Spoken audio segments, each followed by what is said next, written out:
everyone to the Watchalong. St Kilda, eh? St Kilda versus the Geelong Cats. No Bailey Smith for the old Cats. Is it a chance? Has the door slipped open? Who knows? This should be a belter though, shouldn't it? These are two teams that had... The universe had other plans for me. I may have supported. So this is like a look into what could have been for Pom. Rocking Clips, good day to you, mate. I'm looking forward to this one. You know what? We've been very unlucky with the games we've selected. So let's hope we've got an absolute rip snort. Baggers Podcast, good day. Rachel, good day to you. Rocking Clips is in as well. I'm looking forward to this one. As Brendan Bolton, man bag. You love to see it.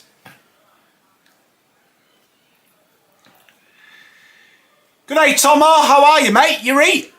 Hope you're well, mate. Hope you're well. Brian, good day. You know what? I'm just going to take that scoreboard slightly off corner. G'day, Pete. How are you? I hope it's a close game, me too. Slomo, he is, isn't he? He definitely looks like he's mugged someone. You know what? I love this. I noticed this the other week and I've never noticed it. You know, the umpires actually having a little bit of a practice of the bounce. Quality. I'm good, mate. I hope you're good, mate, Tomo. Hey, mate. Bolton just down at Frankston train station asking if he could tap 10 cents for the phone. Should be a ripping game, though, this. Like, St Kilda, all the teams that were poo last week have shown something this week. So you'd imagine St Kilda are going to come out of this game quite feisty. G'day, Paul. How are you? I'm good, mate. I'm really good, Slobbo. Thank you for asking. Big James Robinson. Hey, good name, that. Beautiful British name. Welcome aboard, my friend. This should be, honestly, what we reckon here? Tell you what, Adelaide look mighty tasty, eh? Is it time to... Is it time? Is flag crom a thing? They do look really good, don't they? It'd be interesting though because they've hemorrhaged shots against. So it'll be no disrespect to the teams they've played, St Kilda and Essendon. It'll be interesting to see how that goes when they play a side that can convert. Because like Port today, even though they battered Richmond, how many scoring shots did they concede? Like that's a worry if I was a Port fan. Geelong by 15. I can't remember what I tipped. I did tip Geelong though. Geelong by 22. I think it was more than that. I actually think I went crazy. What was it? Like 47 or something on it? Gotta be quiet because my wife is just in the kitchen, which is just backing onto my office. Tiger Time. G'day, mate. What's your predictions? Tiger Time. Would you say that's a fair assessment? Watching Port versus you. If you were a Port fan, would you be concerned how many scoring shots you guys generated? Because I don't think you guys played well at all. So you created a lot of scoring opportunities. Like that would be a concern if I was a Port fan. Geelong by 34.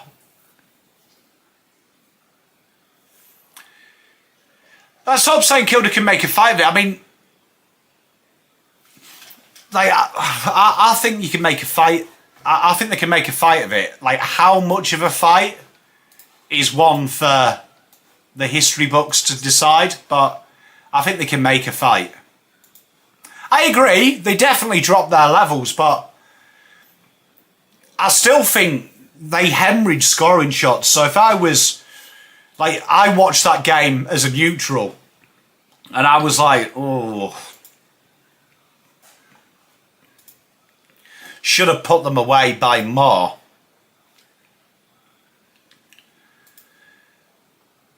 Like the Essendon Port game, you know what? Just quietly, I'm tipping Essendon next week. We'll be live for that one. How nice is that? Thursday night football that's not going to be ruined by a team that I care about. That's a great movie suggestion, Ryan. Spent all day with them, mate. They've had a lot of daddy this week, mate, I tell you. They're probably looking forward to the break, to be fair. Got them into Daisy. I don't know if any of you lot play Daisy. My boy's out tonight as well, Isaac Kilda. Forgot about him. Debut. If you remember the draft content from that year, he was one of my faves. So I'm looking forward to a bit of the Keel dog. Can I just say, St Kilda's reserve kit is sick. Goss, I'm going to be riding the Saints train with you, mate. So, hopefully good. Nella Dan, good day, mate. How are you? I reckon the Essendon Port game will be a good game. I'm with you. I have mixed feelings. I've got a feeling Essendon win it, though. Because I just don't trust Port. Watching that Port game, like, they were, like, no offence to you, Tiger Time, all due respect, but they were beating up on a team that is young. And it felt a little bit like Carlton versus Eagles last year, where I don't think Port learned anything about their system or who they are. Gus, you know what you're talking about, Butters there? You know when you're linked with all these players, would you not say Zach Butters is the perfect player for St Kilda?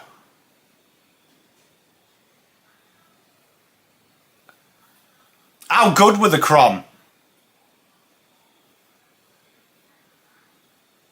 Yeah, Carlo, it's a great game, innit? It's good fun, man, especially if you've got like a squad. So like my squad now is my kids.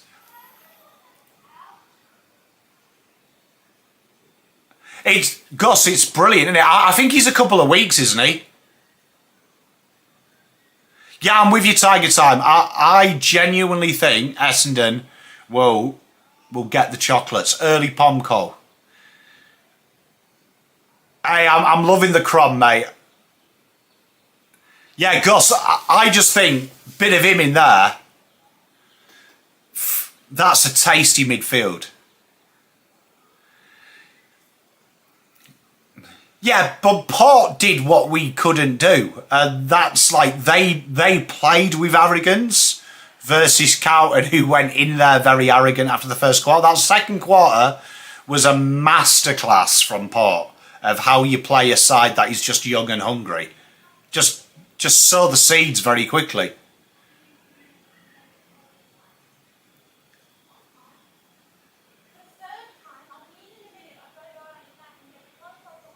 Big fan of Lawson Humphreys. I'm good, Ben. How are you? What are we? It'd be interesting where Zach Butters goes. You know what? I've got a sneaky feeling he goes to Hawthorn. I don't know why. Just got a feeling that Hawthorn are going to be like the new Geelong. But I'd love Zach Butters at the Saints. Thank you. My pleasure, baby. We're about to cheer on your team.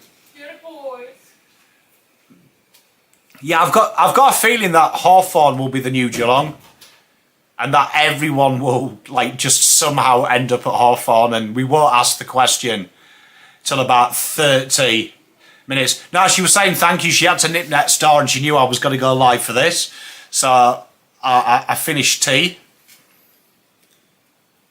because I knew she was going to be more than 10 minutes. Good partnership there. Yeah, these games are really good. Like, honestly, I've got to say, my favourite watch-alongs are when we do an impartial team. Don't mind it, you know what, Darcy Moore, don't mind it. You see, I'm not a Darcy Moore hater. I genuinely like the guy. So, I think it'll be interesting because he's more player welfare first up here than player welfare in the pocket. So, I think you might see a shift. Spot on, Gussie, I agree. And I agree, Rocking Clips. The Crows did look amazing. They are the team to watch. I'm with you, Tiger Time. Like, honestly, the relaxation I felt. Right, I'll let you know when we start. So the ball is...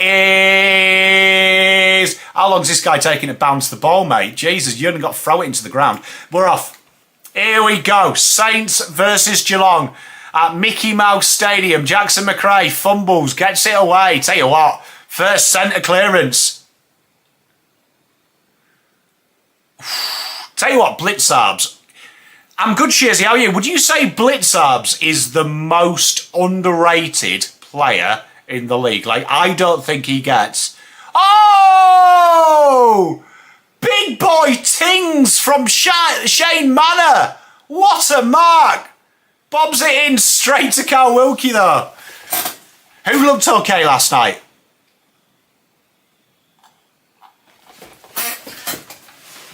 Oh, Darcy Moore. Darcy Moore looks lost without a key defender next to him. Like it's like how we play how we play Wheatering, but we're just lucky that Wheatering's good at playing that lockdown role. Like every other club would play Wheatering loose. We play him as a lockdown. Tell you what, this has been a fairly tasty game, minute in, gotta say.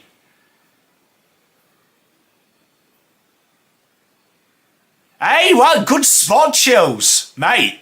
It is. Man United do like a limited edition. Stone Rose is obviously a massive fan of Man United, so they were last year's limited edition. So I picked myself up one. Love the Stones and love the Stone Roses and love United. So happy medium. But here we are, Jack Sinclair, first shot at goal.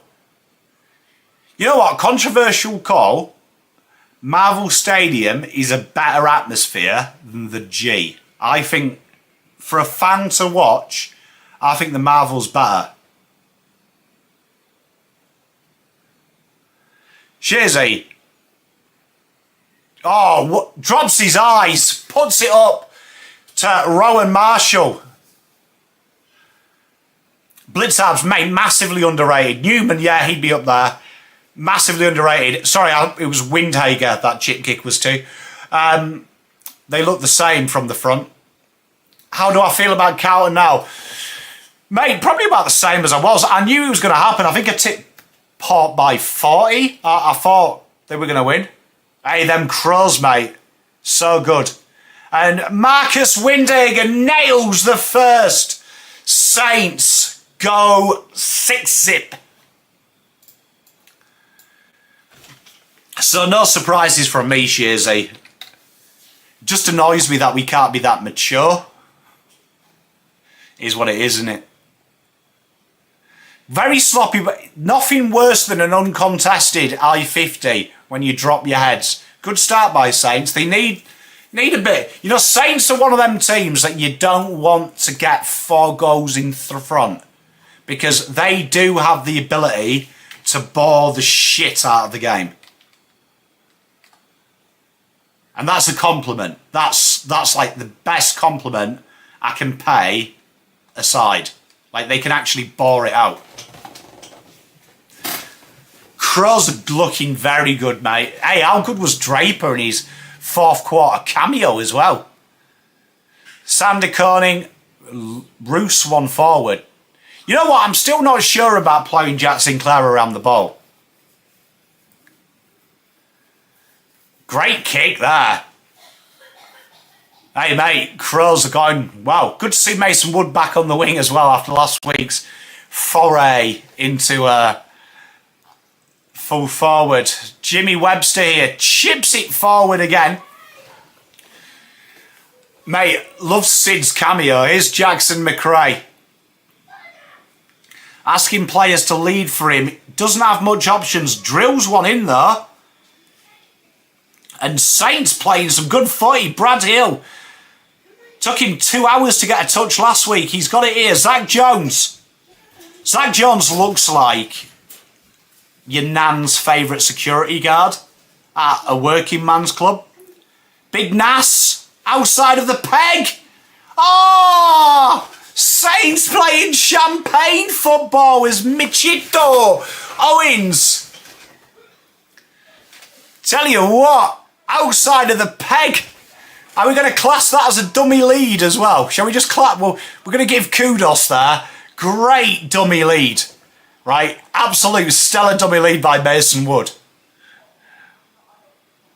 And Michito Owens kicks his second.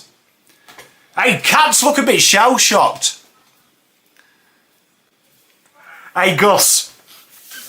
Fair play.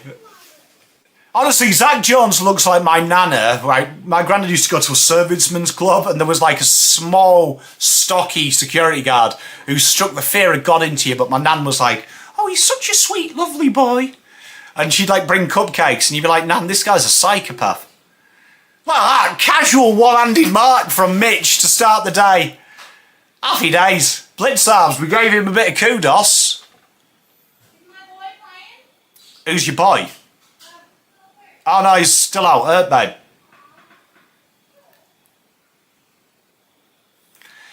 Jeremy Cameron getting the old bum massage. Centre bounce. Tell you what, that was way too easy. You know what? Cats fans, if you're in chat, I am not convinced that Sam de Koning in a ruck. Ball comes in, spilled. Oh, oh, some splendid defending from Saints, and Saints go forward. Great pressure from Bradley Hill. You know what? I'm a firm believer double movements in AFL. You know when you fall on the ground and then get back up? That should class as prior, straight away. That was some quality, that was some scintillating football from Saints. Tell you what, people say Ross Ball's boring. Wilson, love Wilson by the way. Ah, big mark. Hey, Tiger Time, you know what? Mickey Mouse Stadium, if you're a Saints fan, this is where you want to play. Because for some reason, teams can't play Marvel. Like Carlton are a team as well at the Marvel, like implode. It's like they've never played. Like, might as well play on Mars. Which is weird, because isn't MCG wider than Marvel and GMHBA is the narrowest ground? Pomegranate. Big, big roost from Zach Guthrie. Can't take a mark. Saints looking a lot more assured on the ground ball today. Clever by Jack Sinclair. Horrendous by Mason Wood. Our favourite security guard wins the ball. They are out here. Jackson McRae, easy handball. Smothered. Yeah, I agree, Carlo. You see, I'd like to see that rule quicker implied, wouldn't you? Like, I'd like to see, I feel like they wait ages and then they wait so long to say for a ball up that it almost looks like that's the prior.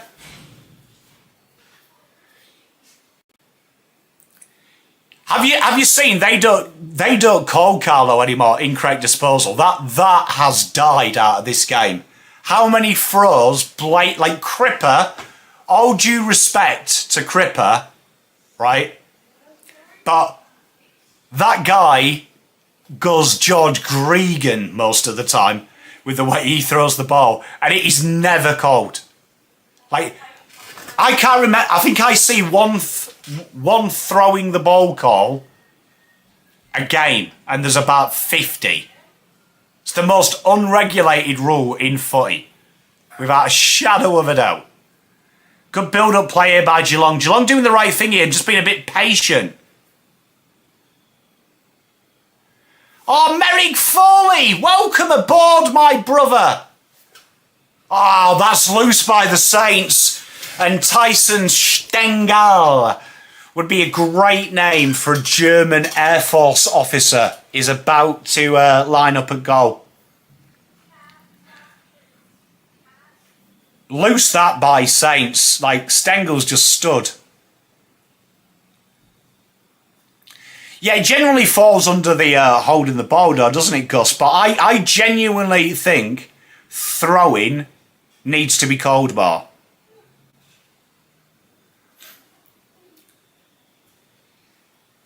Oh, Stengel.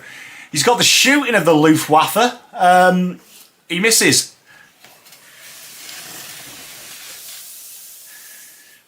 He's at his best. Well, I mean, at the moment, he's out of the car slobber. I'm calling it, if Saints get ahead by more than 4 clear goals, they win this game. All right, Mrs. Pom. You have faith.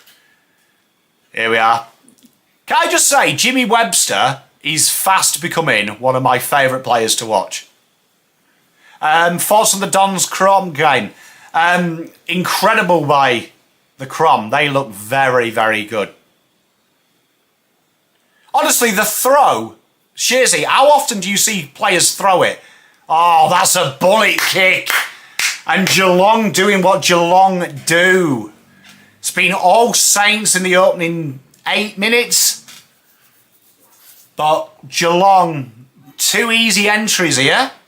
Let's hope that Mark O'Connor can do better. You know what? If you ever had to draw an Irish guy, Mark O'Connor would be what you draw. Here he is, right peg. Why can't people kick at Marvel? Yeah, Terry's doing good, mate. I spoke to him today, so yeah, he's really good, mate.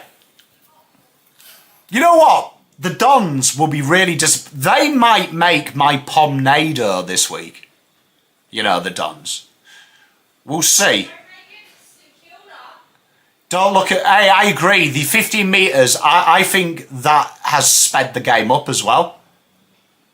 I wish the umpires would stop giving benefit of the doubt, though. Don't know what you feel about this. As they fly through, and it's another inside 50. Stengel's got a chance to make amends from a poor turnover. And that was last week's Saints issues, exiting D50. I wish they'd stop giving them benefit of the doubt for holding the ball, though. Like, I hate that benefit of the doubt you didn't hear us. Winds me up. Stengel tries the round the corner and bangs it through. Saints lead by 4. Saints need to tidy that up. Just from the back half of the ground, they get a little bit loose. Hey, Mike, you know what? Free your mind. I mute all football commentary, even soccer now. I find it so much better to just get it. Yeah, because you know what? I know that it's probably you don't always hear it, but I think you do. I agree, Carlo. The example I'd give is, you know, in the third with Patrick Cripps, there was like an underarm throw. It was really obvious, right? And I love Cripper, but it was obvious. And then last night in the Cats and the Doggies game, there was about 15 in 10 minutes. Andy, yeah, mate, they're so beautiful. Hey, it'd be interesting who gets the Pomnado this week, because I still feel like we've got a blowout to come. Does anyone else? I feel like we've got a really bad performance from someone. Geelong just building into this game nicely. Nice work down the right flank. Big inside 50. Tell you what, Ross won't be happy with this. They're getting such free leads at the ball. They managed to wrestle it down in for a stoppage.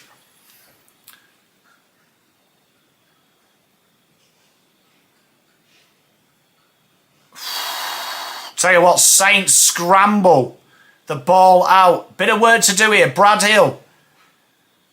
And Jack Higgins runs it out of bounds. Good football.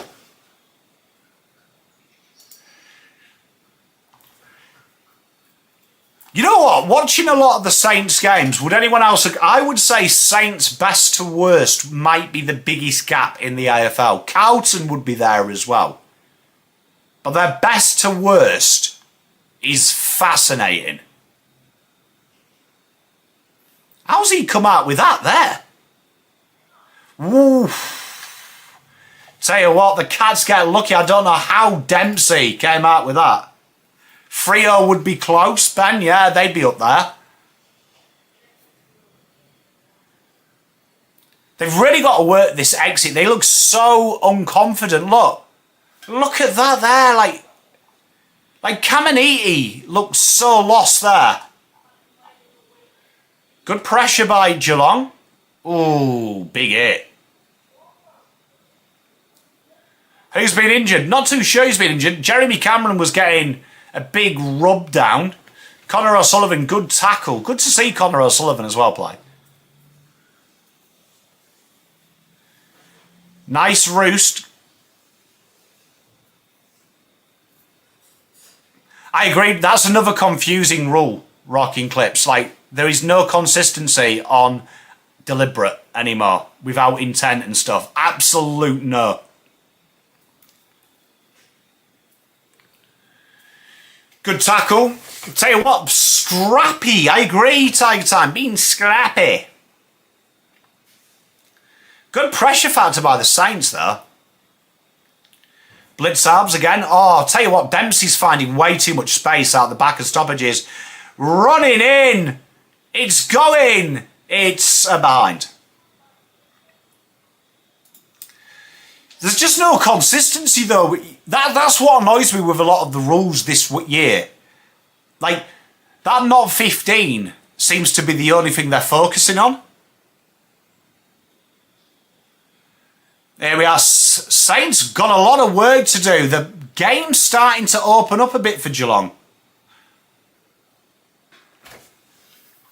Essendon are a real anomaly when you watch them. They're probably poll favourites at the moment for PommyInOz. I thought after last week's effort, you'd ask the question. I don't think they did at all. Oh, big mark there by Mace. 8 minutes to go. 12-10 is the score. They look for a brave switch. Nass now turns into traffic. Great lead by Das. Carlo, I think you've got to give that at least a week. Here we are. Jack Higgins off the ball. What a goal. And the Saints kick one out of nothing to release the pressure. 18-10. Yeah, Carlo, I think he's going to cop a week. Like, watching that, he has eyes for Mason Cox's chin. Like, I think that's where he'll get stung.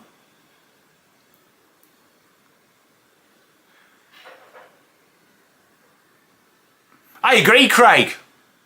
I agree. You know what? Saints need more goals from their smalls. You look at actually, like, how many goals they kick.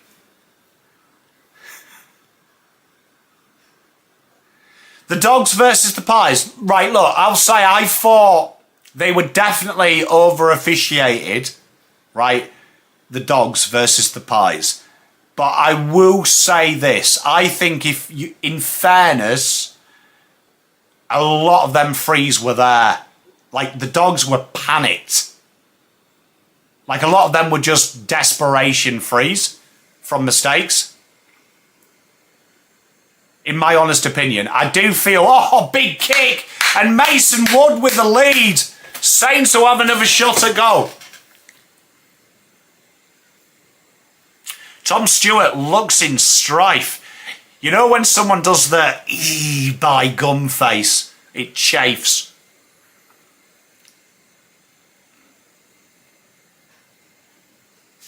Like, I'm one of these guys that never buys into being robbed by umpires because I think the Dogs had chances to win that.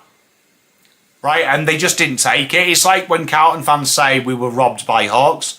There was chances to win that as well. Like, just get good. Oh, Mason hits the post.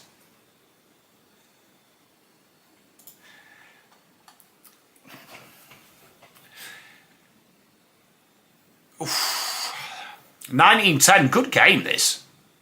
Very good game. I tell you what, Saints playing on vibes at the minute.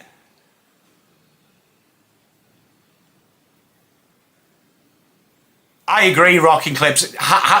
Does anyone else feel like a lot of these reviews take ages so the AFL can just run an ad break? Ball missed out of touch and Geelong looked to capitalise. Mears spoiled and wrapped up in the tackle. Pressure of this game is very good. 3 goals, 1. 19 and plays 1 goal, 4. How are you doing, Craig, as well? Disappointing for your lads today, but I think they'll learn quite a bit. See there, Tommy Aitken.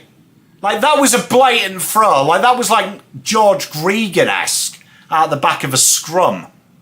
Like, how is that missed? It didn't even look like a handball.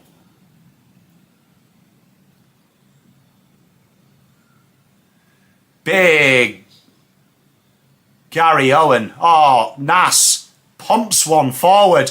Bit of work to do here from old Mark O'Connor. He does it very well. Lawson Humphries, though, has to run, has to chase.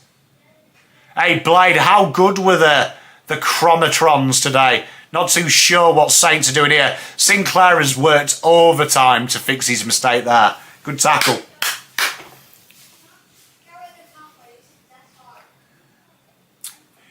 Craig, though, doesn't Tom Stewart, though, like, look injured all the time? He's one of them players, isn't he? That just always looks injured. Ted Closey's warming up, though.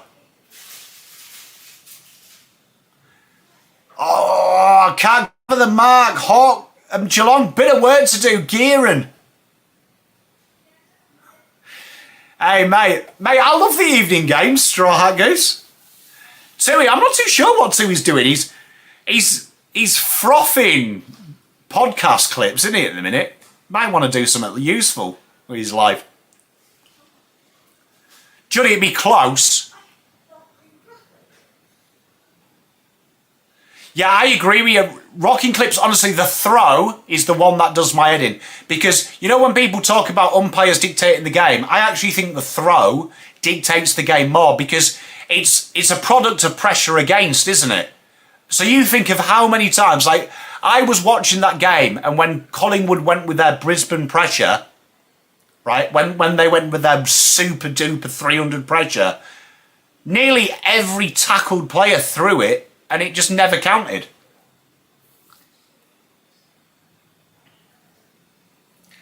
I can't help feel as well that we waste our slow motion replays. Like, why do I need a slow motion replay of a bloke limping off the ground? Turf toe, might be trenched foot. He's a big lad, Craig. Oh, thank you, Blade, mate. Much love. Hey, tell you what, your crows though, mate. They need to start putting them on the evening, mate. What's going on with my mic? What do you mean? What do you mean? Ah, good spot. Is that better? Does that sound better? It auto switched to onboard.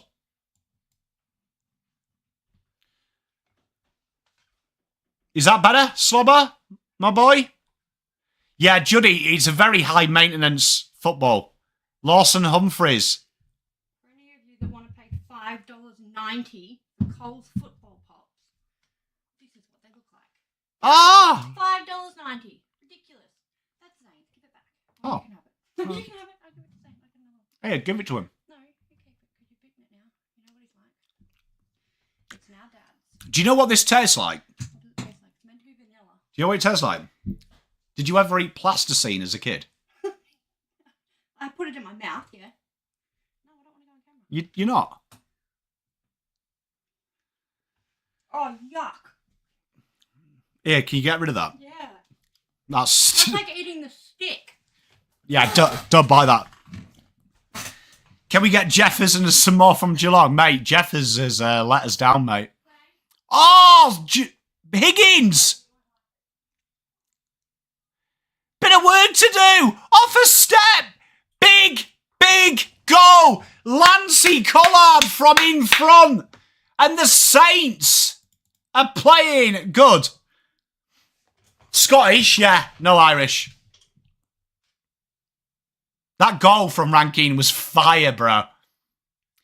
How good was it as well when they shelved him just to take the piss? Tell you what, Saints really showing a bit of heart here.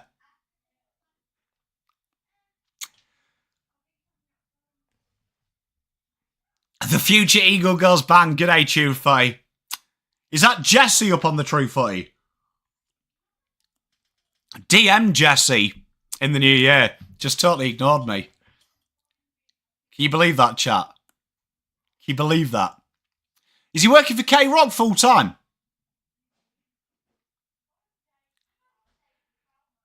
Can't believe you ignored me, Jesse. Jesus, man.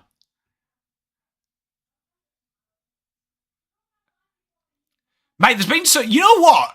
There's been some ripping marks and goals. There was a ripping mark in this game as well. Oh, here we are. Tell you what, Windhager. The 4-goal total. Hey, it's all right, Jesse, mate. I forgive you. I just checked in and gave you some love. I'm a nice guy, eh?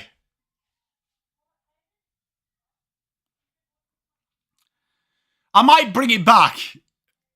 Yeah, I might bring it back, Slobber. Just trying a new year, new me thing. Nice and calm. Calm, Pom.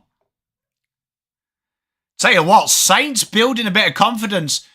Geelong want to be careful here. I'm loving the new logo as well, Jesse, by the way. Very, very nice.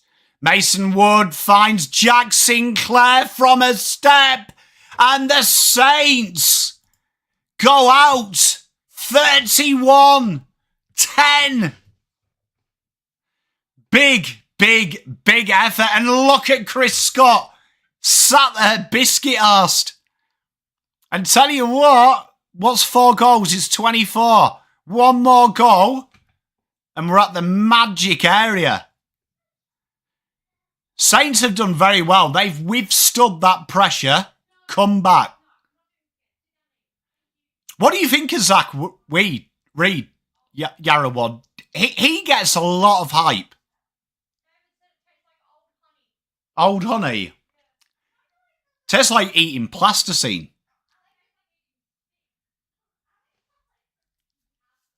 Hey, mate, they're knee-deep in the litter tray. Hey, it looks grouse, mate. Good work. I like it. Rocking clips. It's a long game, though, isn't it? Geelong are clever. But at the minute, Saints doing everything you can ask. Great defence by Jackson McRae. Turns his back to him. Big tackle. That's ball. Umpire. Ah, Lawson. Jackson McRae. You see, there was another throw.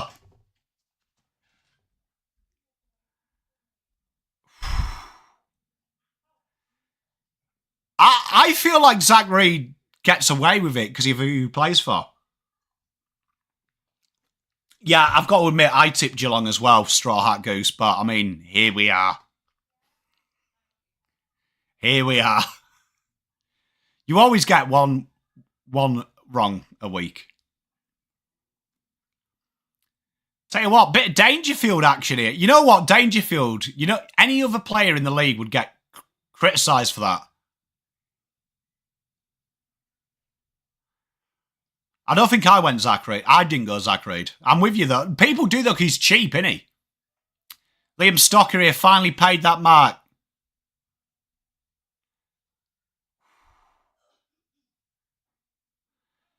Tell you what, Stocker looks better with the long hair. Yeah, you know, rocking clips, though. You know, I think the issue with the umpires in this country, and it's different to the UK. The UK, it's always been open season to criticise them, so I think they're a little bit stronger. Over here, it's like, don't ever say anything about the umpire, don't say anything about the umpire. But literally, the media are probably the worst. Oh! And a big mark from Mason Wood, uncontested. Great work by Zachy Jones.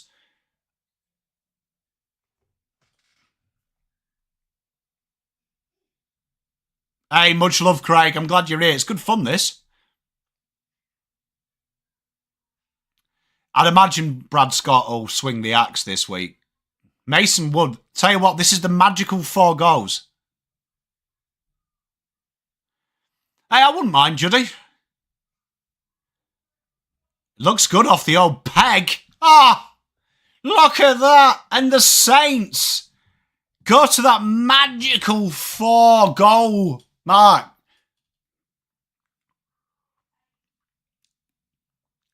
Oh, look at that little girl. Rocking clip, that's a good one. Bit shell-shocked to the minute they can't cross the ditch, mate. Yeah, Slobber, they do seem to. You know what, though? I did hear, and I don't know how true it is, that Carlton had weights programs for, like, the players per line you play. It wasn't individual, and that's changed now. But that's what I did hear. I don't know how true that is.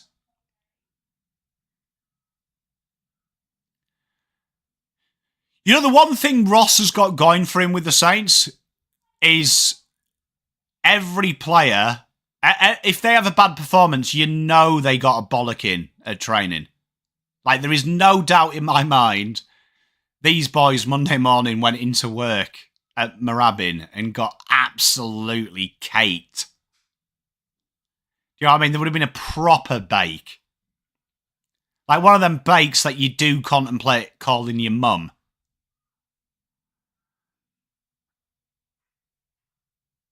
Big boot inside. And there is the quarter. The Saints. Impressive. 37 playing 10. Do I think he's ever given a spray as a coach? I think he will have done, but I don't think it'll be like the spray you're thinking of. I don't get that vibe from him. I know everyone else does, but I've seen people who play angry and then retire. Genuinely, then very few of them stay that way. Do you know what I mean? Very few of them stay that way. Jesus, have you seen the branding of Jameson's whiskey here?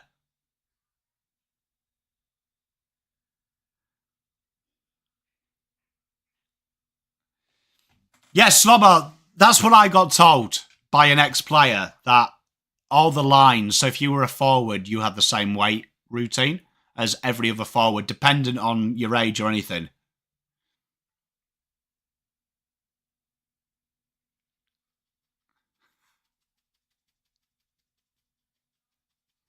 So this is going to be a big... Yeah, but have you seen the branding, Nella? Like, we are fast becoming American sport. Like, American sport, aren't we? Like, we have absolutely milked the heck out of branding there. Like, the only thing that they haven't done is given them Jameson shirts to wear during that segment. Blooming heck. Like, God's sake. Like, I don't mind subtle advertising, but that's really going. Yeah, I mean, I suppose it has twigged everyone to buy a Jameson's on it, but so it's done its job, Merrick. It's done its job, but like, God, that's not even subtle, isn't it? Like, bloody hell. Did you notice as well that that six-pack had one missing? Did you notice? Yeah, spot on, Yarrow. The dude, have you seen? I did notice when they were interviewing, I can't remember who it was, but they put the mic in front of his face, and it was like, literally, there was no blue on the mic because of the logo.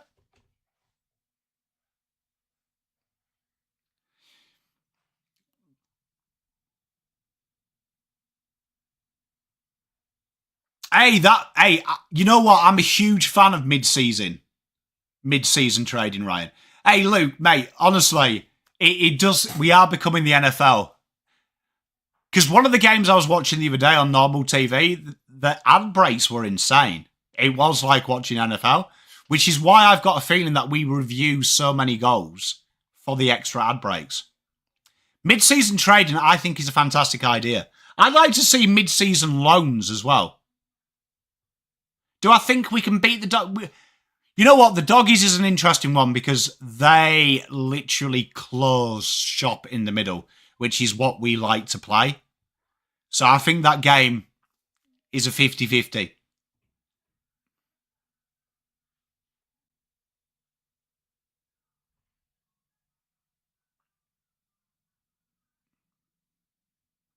What is going on here?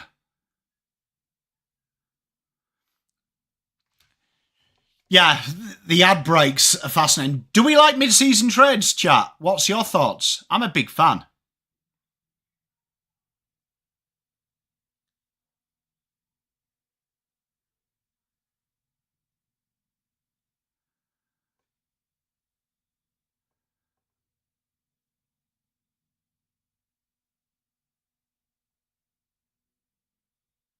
You know, some of the... This is a really good ad for Reach Out, but I feel like they've really gone with stereotypes there. I think the Dogs are going to be really good. You don't like the mid-season trade? Rocking likes it. You know what, though, Straw Hat Goose? Wouldn't you like to see, like, a loan? So, like, I'll give an example of the loan. Last year, when Carlton had Pitternet injured and TDK was injured, Wouldn't it have been great if Carlton could have loaned, like, let's say, an Andrew Phillips if he was on a list? And what they do in the offset there is they just encompass that payment so it comes off the salary cap.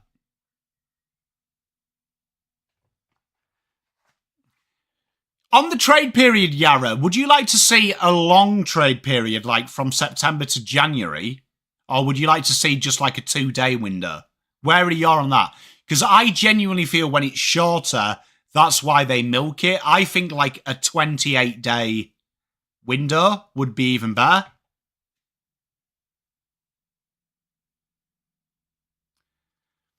I think if Carlton don't go 2-0, I think he's under trouble. Because if you lose to the Pies, even when you're winning, the fallout is bad. So imagine if you lose to the Dogs.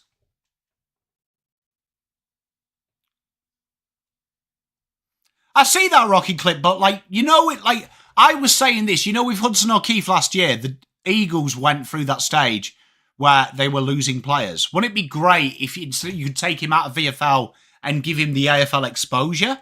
Because like Paddy Dow was one of them last year. The year before when I discussed it. Don't you think that would help teams increase value as a player? So, like, you know, last year Jack Carroll was not playing. Imagine if we could have loaned him to the Eagles for 12 months. Yeah, so salary cap relief for it, but don't you think that would help, like, a weaker team get some AFL in so they're not putting an 18-year-old out there who's not ready? But it would also increase his trade value. Yeah, Straw Hat Goose. I've been a big advocate of, you know, like practice squads in the NFL. I think now we've all got a reserve team. The list size should be 80 and you nominate 50 senior players. And then you can just chop and change as a practice, you know, as a practice group. And we're off second quarter, you know, as like offset it, like as a practice squad. So like, let's just say if there was an injury, you could just straight away promote a VFL guy. And you have the injury as like a 28 day, so they're outlawed for 28 days. So even if it's like a week injury, if you nominate him to be replaced, 28 days has to pass until you can re-bring him onto the list. And you can only do it like twice a year. Oh, I agree, Luke. Yeah. Good mark. Jack Higgins will have the first shot. Yeah. Yeah, Luke, I think I'd cap it at 22 or less than 20 games. Tell you what, good work by the Saints, and the Saints are about to kick another. They do look very good. Unfortunately for you, my friend. Paddy Dow's not playing today, I don't believe, no. What happened to Paddy Dow at Saints? Saints fans in chat. Oh, that's a big miss from Jack Higgins. Expect better from that man. Midge, I was just thinking of you, mate. How are you? I can't remember. I'm pretty sure he got injured in pre-season, didn't he? 12 months knee. That's probably his career done, isn't it? He can't be far out of contract. Max Holmes clears it. Max Holmes been a little bit quiet this game. Nass to Brad. Member of KISS. Oof. Tommy Atkins trying to get them going. Mark Connor booms it in. How weird is it looking at their fault? Oh, that's a cheap free. And the Cats are going to have a shot goal. Hey, much love, Mitch. I hope you're doing well. How's uni going, buddy? So a nice set shot here for Shannon Neal. And the man that's billed to replace Tomahawk. He has a bit of Tomahawk about him. Yeah, you see, I don't like MSD because I think it ruins state league football. Like, that's why I think we should just have practice squads. And Shannon Neal bangs it. And this could be costly for the Saints. Higgins misses an easy one. And they get a cheapie out the other end. 6 goals, 238. Plays 2 goals, 416. Hey, mate, Saints are looking good, but bro. Fucking hell, Shannon Neal's tall, isn't he? He's got to be about 200 centimetres, hasn't he? What a giant. Hey, it's nice to see him not go off as well. Not a fan of this going off when you kick a goal.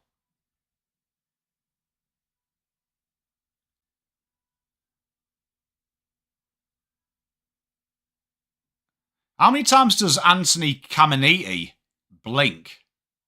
Who don't you like, Yara? How many times did Caminiti blink in that game? Free kick. Saints can relieve a bit of pressure. Good mark. Good football. Tell you what, Marcus Windhager has looked improved. Keylor goes one-handed.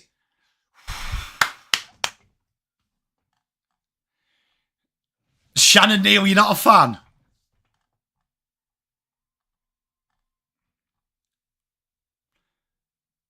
I think we had... didn't we have Shannon Neal in our draft things as Windhager? We're just giving him a pep up. I remember talking about him when he was drafted, but I don't think we had an individual video about him from memory. I do remember him being on our radar, but not that. I'm with you, Straw Hat Goose. I don't understand the go-home factor. I'm good, Lasers. How are you? Windhager's been very good this game.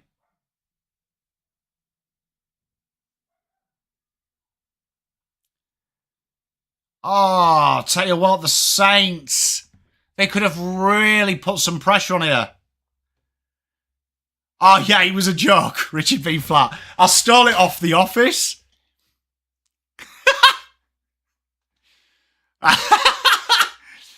It was good banter, though, wasn't it?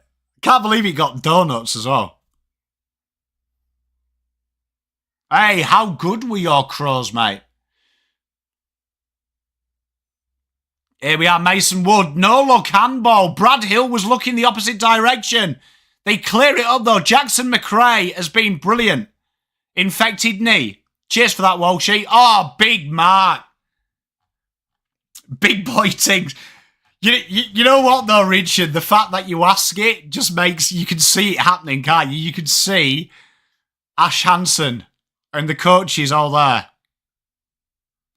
Do you know what I mean? Oh, good kick by Brad Hill. Jack Steele. Big... Oh, what is gone on there? Brain fade from Saints. Good work to get it out. Hey, cheers, Dynamic. I love you, mate. Hey, mate, we've mentioned it a few times. Darcy Fogarty's a good player, isn't he? Can you imagine wanting to go to Southampton? Probably.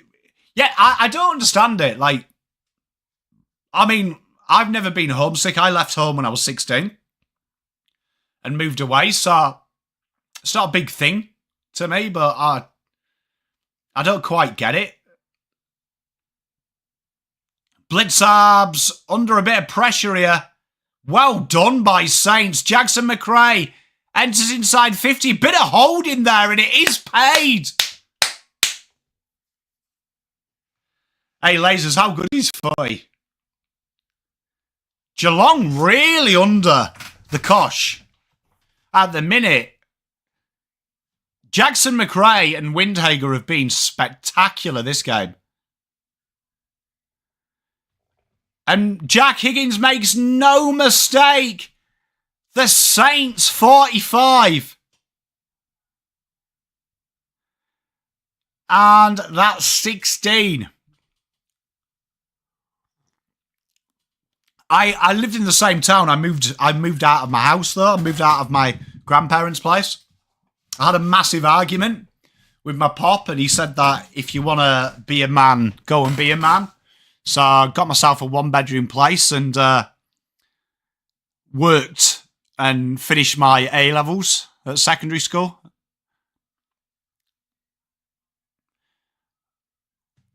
So there he is. That was it. Never returned. Still went to go and see him every weekend, though. But moved out just after my nana died. Hey, it wouldn't have minded it. So 45-16, Hunter Clark spoiled this. Geelong need a settler here. Because if Saints kick the other goal. Did say 4 goals, though. Once you get 4 goals out, you are in drama, I think, against Saints. Because they are able to kill a game. But Geelong will really need the next. Just being off, isn't it? Hey, mate, you got to do what you got to do. Hey, Strike, can you imagine it? Yeah, mate, I just prefer the pie and mash down Shrewsbury way. To be fair, though, like, I would have thought, when you're in the AFL, you know, when, like, I moved around a lot. So, like, once I was 18, I moved to Birmingham, and then I moved to Essex, and then I moved to Bournemouth, then a couple of gigs overseas. Like, usually when you start a new job, though, it's like the new people, isn't it? It's the new kids that help you settle in. Like, when you're at Saints, right? Like, when you're in AFL, good Mark, big Mark from the Connor. When you've got like 5 or 6 new mates, haven't you? So you're all in the same boat. So I never understand the homesickness vibe. Because like 6 of you are going to be the new kids. So it's not like you're on your own, is it? Maybe it's just me. Oh, loose kick by sub Tom Stewart is out. Intercept Mark, and the Saints are building up at halfway. The Saints have been brilliant. The brick bongs. What's a brick bong? I feel like we're going to get demonetized for that question. Zach Jones. Tell you what, no pressure from Geelong. They're playing standoff football. Cat across the ditch. What's going on? Jack Higgins. Big goal. Lance Collard has got his second. And the Saints hit the 51 mark. Yeah, apart from this game, Glazers. Hey, Luke, I think it's good. Like, I always look at it this way, like, as well. If from an AFL point of view, think about it. You'd join with 4 kids, wouldn't you? So you've got 4 mates.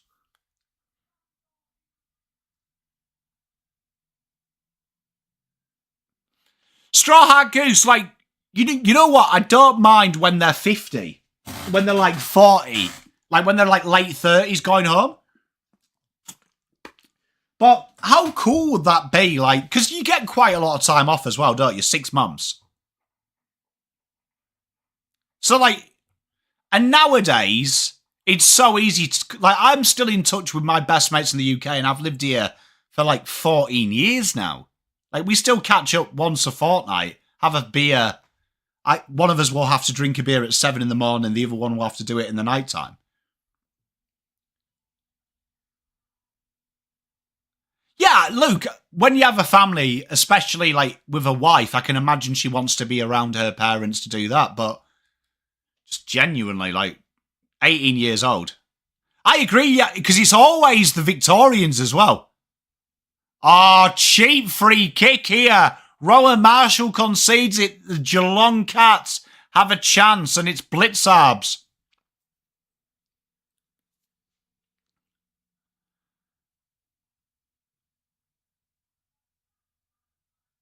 What's going on here?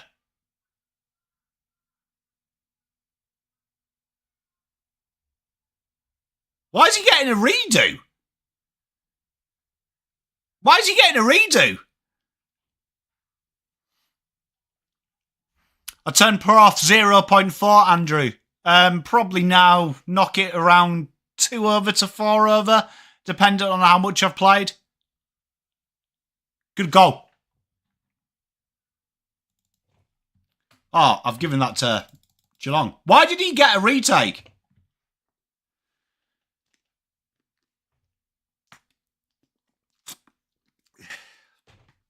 Yeah, Straw Hat Goose. Do you think some of that, though, is influenced by them being rubbish? And, like, he used that as an excuse? Because, you know what, there was all that talk in the draft with Jason that he didn't want to leave South Australia. And then he did that whole thing of sleeping in his North Melbourne shirt. Do you remember it? And I felt like he was overcompensating. Luke, that's probably fair. I mean, when I moved about, like, when I was at university, I was with, like, 12 northern lads. And they all, like, moved away. And the southern lads, funny enough, like, got jobs around where they were born. It was bizarre. Free kick Geelong. And here we are, Geelong driving inside. And mark is taken.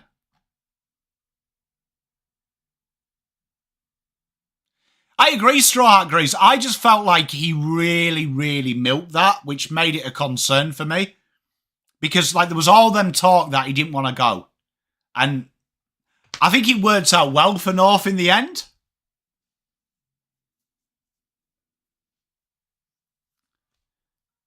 But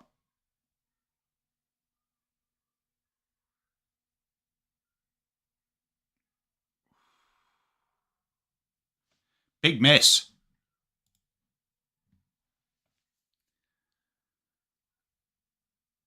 What's wrong with old mate Hunter Clark? He's not injured again, is he?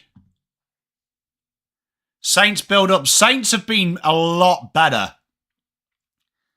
I was just about to say exiting D50. Don't know. When's the VFL? Is it tomorrow? Whoa, big mark from Nas.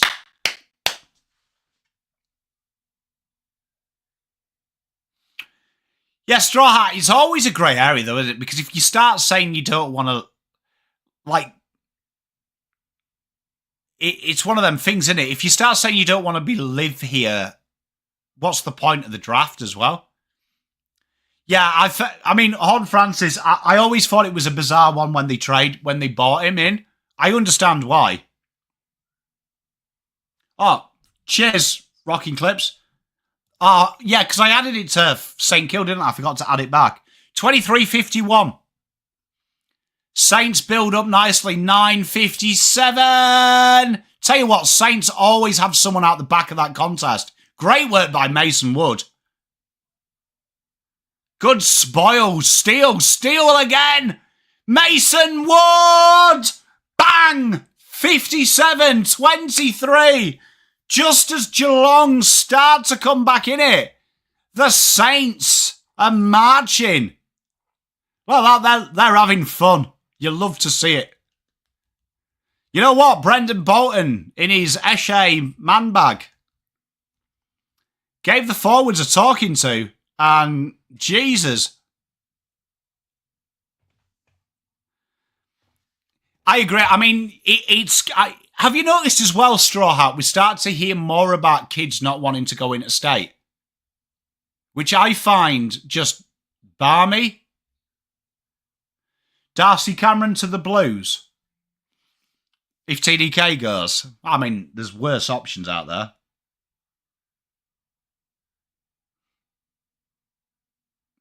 So 57-23.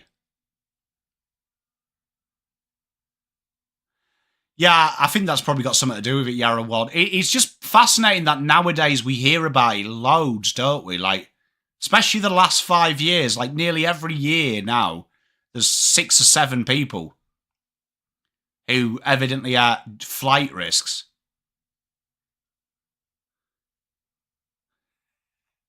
Hey, Slobber, mate, whatever he said fucking worked. Tell you, Saints forward line's looking schmick. Tell you what, Saints have handled whatever Geelong have thrown, and they just keep going forward. Lawson Humphries under pressure. Tommy Aitken comes to help. Blitzarbs bombs it forward. Oh, Sinclair all the time in the world. Brad Hill spins. Brad Hill's end product at times is gash. Nasir. Saints build nicely. Jack Steele.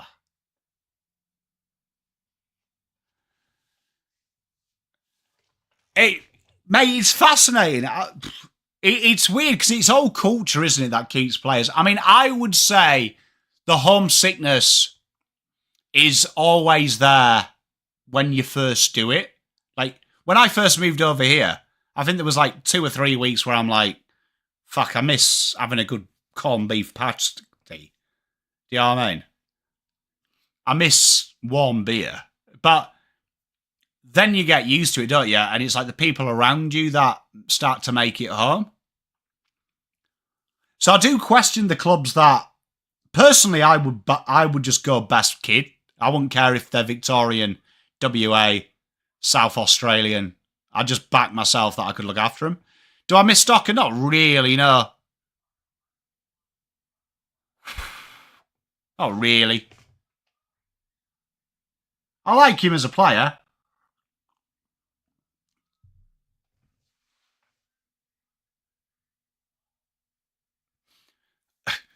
Walshy, I am enjoying people. You know what, the other day, 2 people fucking told me it's only 2 games.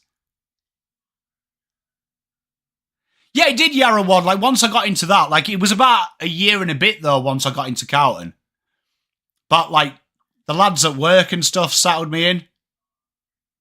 So, like, once you do that, it's kind of good. My father-in-law, Rational Roman, he's a massive Carlton fan, got me really into it. Big goal! He drags it wide.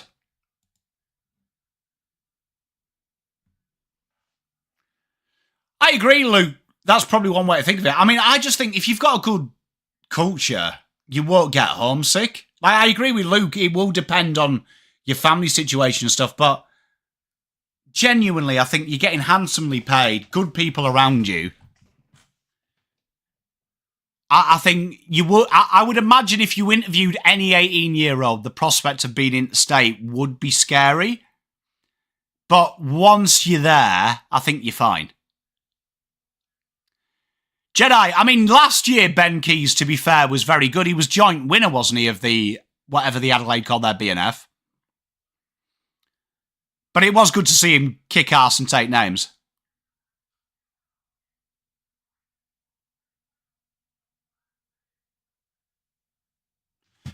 Hey, Yarra Ward, to be fair, I've never met a Pom switch his soccer team. Kieran! Behind.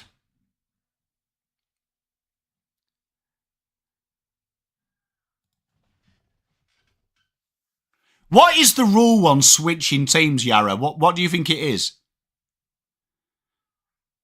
Like, would you say, like, let's just say you're a Carlton fan living in Tassie, or you're a Collingwood fan living in Tassie. Would you say it's acceptable when Tassie come in to switch?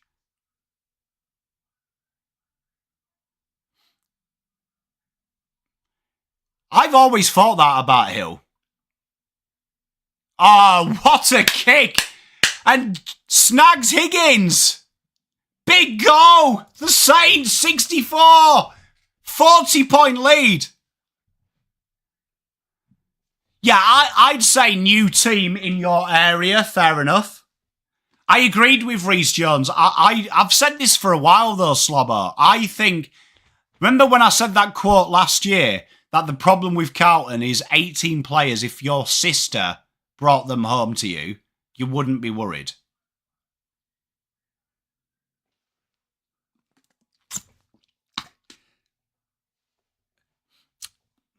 Juddy, you can't change teams because your team's shit. That's like my rule. You can't. Like, and I'd say there's a caveat as well that, like, when I was growing up, my best mate, Nave, his dad is a massive, massive Chef Wednesday fan. massive Chef Wednesday fan. And he supported United, right, as a kid. And then when he got to like 12, 13, he switched back to Sheffield Wednesday. Like, I'd agree. Like, I think as kids, you might do it to follow the herd. There you are. Saints get the free, goes short.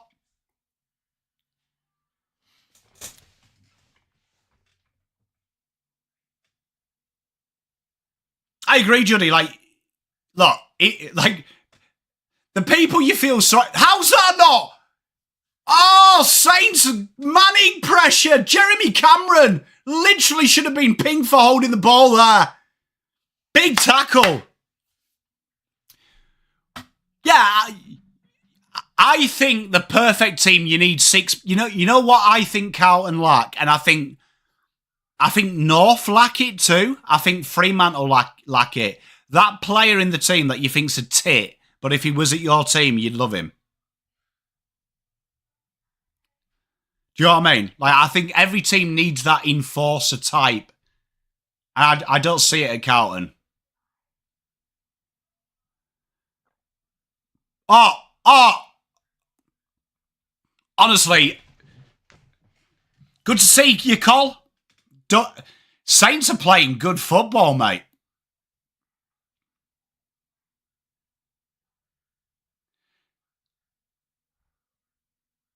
It's very easy for the Saints, isn't it? Hey, I was huge on Jackson McRae. You know that vintage Saints Guernsey looks nice.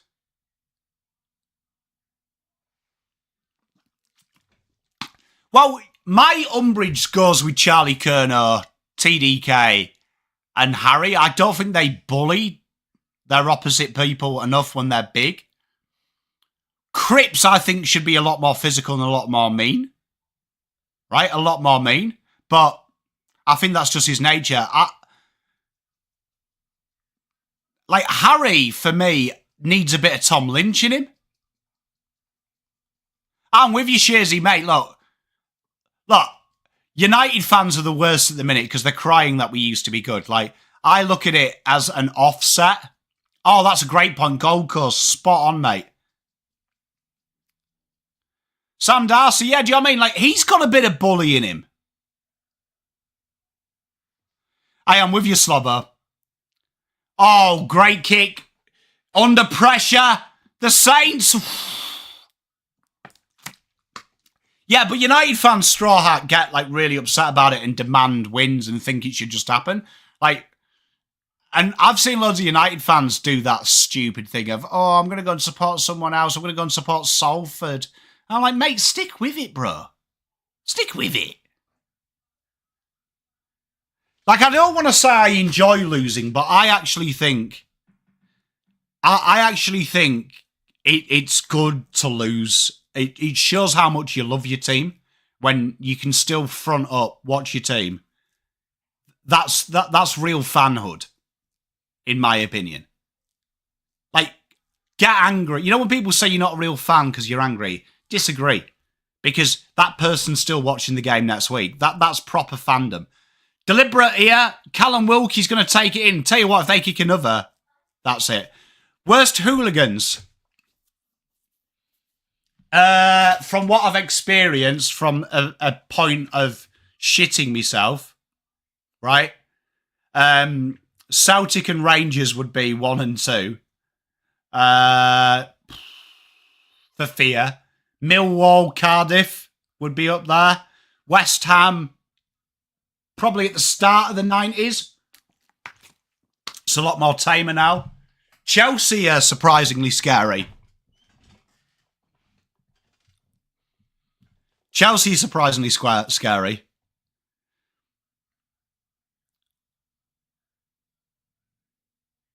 Craig, spot on. The longer you're losing, the sweeter the win. But I also think, like, it proves you love the team, doesn't it? Like, that's the one thing I'd change about Australian culture is this attitude of if a fan complains about their team losing, they're not a fan. Because I actually... You know when I see people being positive all the time, like Carlton at the minute, oh, it's only 2 games, long season. That, to me, isn't a fan. That's the opposite. Because that says to me you don't care. You just enjoy going to the football and being part of it. A real fan cares, win, loss or draw, has an opinion. And there's no right and wrong opinion. Geelong here really need a goal. Saints, Gus, mate, you have been beautiful. Yeah, Ryan, but I think he's genuinely wrong. Oh, goal off the back of the pack. And boy, oh boy, do Geelong need that. And all of Geelong's goals have been very fortuitous. 30-64, 2 minutes to go. I don't think he does. Hey, I love that, Straw Hat Goose. But genuinely, that's the one thing I'd change about Aussie culture, is that whole myth that if you are angry your team loses, you're not a real fan. Like, for me, my pop used to describe to me that Man United was like his kids and he raised me. And like he used to say, I get angry because I expect more of you and I love you. And I agree with that sentiment. Like, to me, it's apathy when you're like, oh, it's all right, as long as everyone's happy. Nah, if you love something, you want it to be the best it can be. In my opinion. Like, I got a lot of hate for the fan cam saying, I think Cripps, if Cripps was on legit, I wouldn't blame him for trading, because no one supports him the way he plays the game.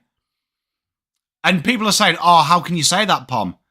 And I'm like, of course you can, because he's giving it his all, but no one's rising with him. So I wouldn't blame him if one day he said, you know what, why am I doing this? I'll go somewhere I'm appreciated. Hey, Dorical, how beautiful are they? They're beautiful to watch. Geelong, get a mark inside 50.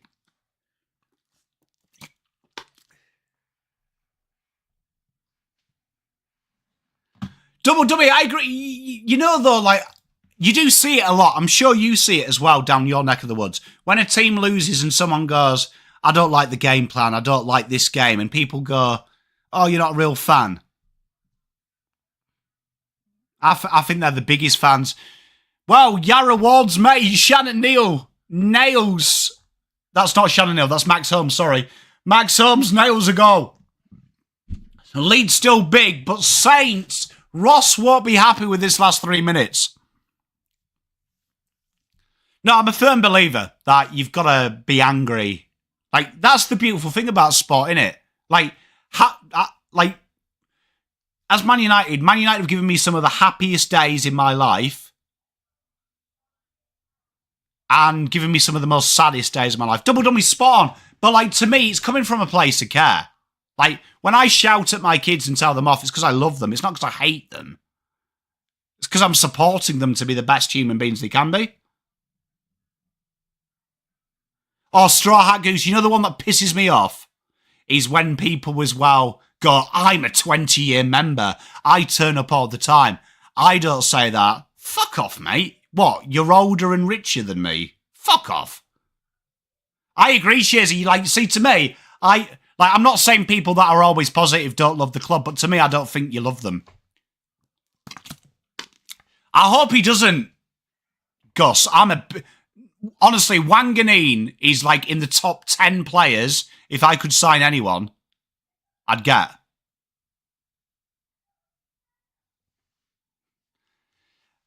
What's that, Mike? Hey, Straw Hat Goose Spawn. Highs and lows. Hey, there's nothing worse. Like, football's really different as well, double dummy in it, because it's like how you can get criticised by your own fans for being upset. Oh, big mark, Rowan Marshall. 35 seconds, they're going to have a shot at goal.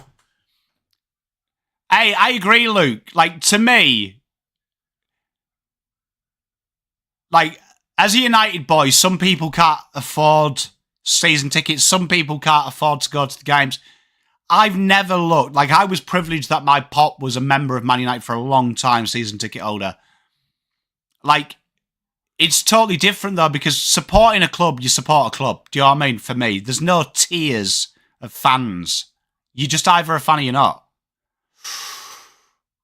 Ah, he's missed it. But the siren goes and Saints have been almost flawless. 65-36. Yeah, reward, I agree. Right? And you know what I think people forget as well?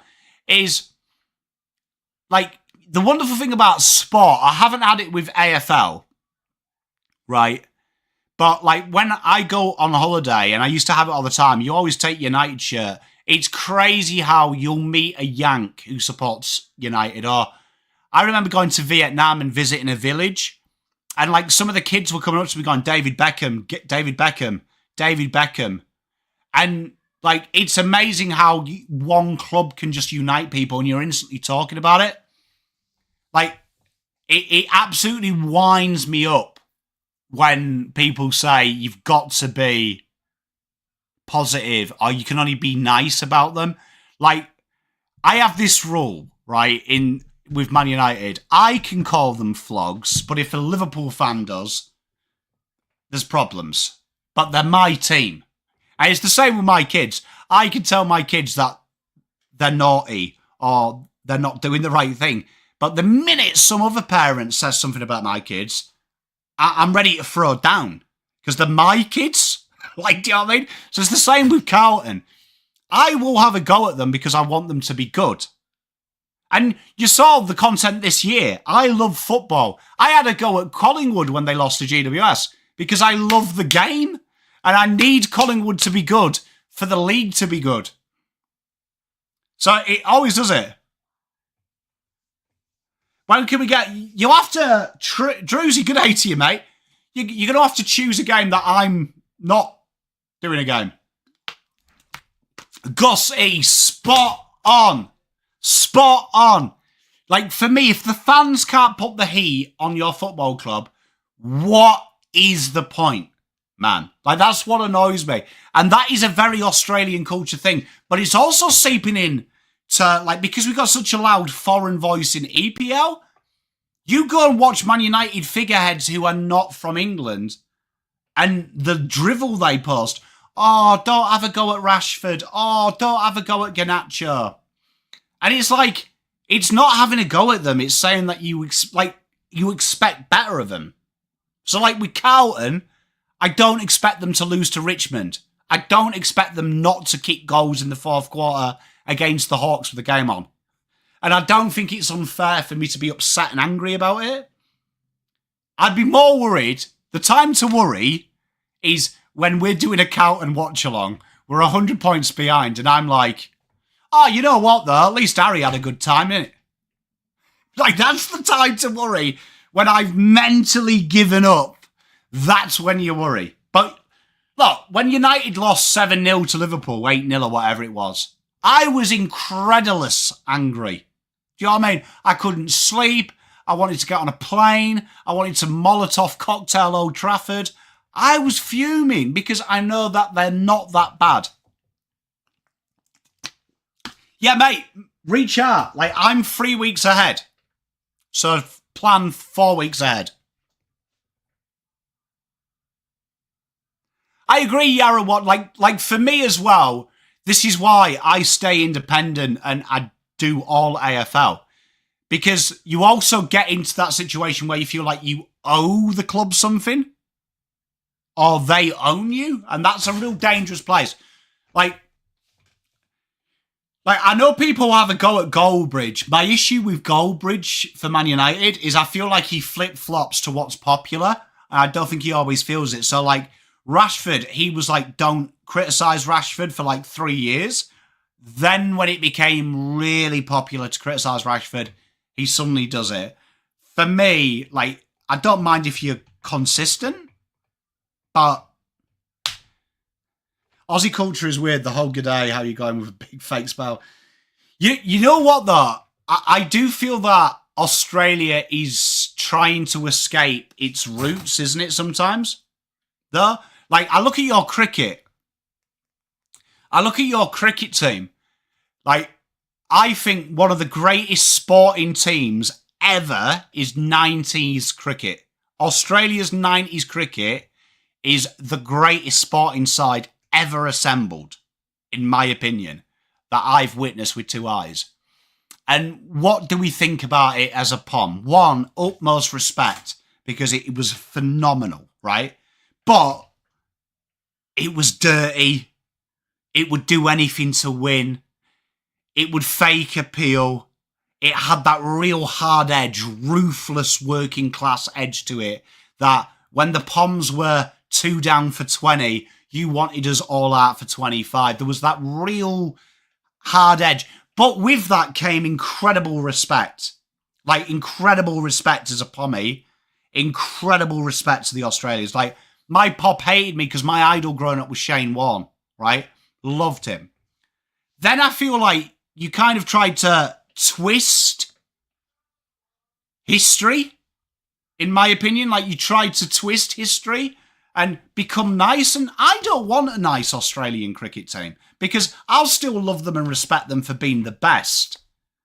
But I felt like the punishment Steve Smith got, ridiculous.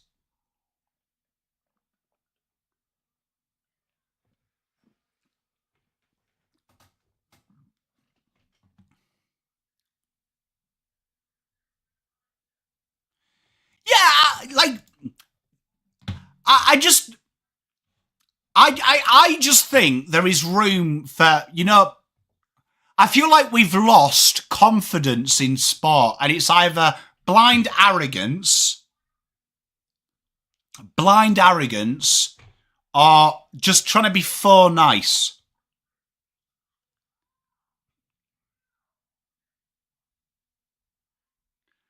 I miss them days. Yeah, I feel like we're trying to force sportsmen to be nice, and sport's not meant to be nice. Do you know what I mean? It's not. There's always a winner and a loser. There's always meant to be a harshness. You know what? Like, fair play. There's something about the Australian cricket team, though, that I can't put my finger on, but I just don't like it. But not because of how they play. I agree, Double Dummy. I agree. I agree. Like it's hard, right? It's hard sport, but you can play hard. Like, you hear about the Ashes, right? Some great stories. Like, you listen to, like, Shane Warne when he was alive, and he used to talk about they'd play the Pomms. We hated Australia. They hated us. But then at the end of the game, they would have a beer, and it was friendly after. After the fight, they can be friends. And I feel like we've lost that a little bit in culture, which I don't think we needed to get rid of. In my heart of hearts, I don't think we needed to get rid of. I think that's still good in culture. The will to win is good. I think it just needs to be harnessed a bit. Do you know what I mean? That's my take.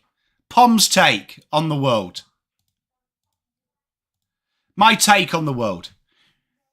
I think there's a difference between being horrible and pro yourself. I agree, Gussie. Like honestly, like, when I first moved here, like, I look at all the great Australians I grew up with, like, particularly the cricket team.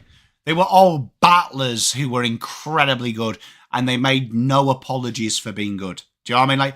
Like Shane Warne, there was something magical about his aura of seeing quite a tubby, bleach blonde-haired guy play cricket, be really good at it, and then chug a beer and eat pizza. And you're like, all of our cricketers are pompous.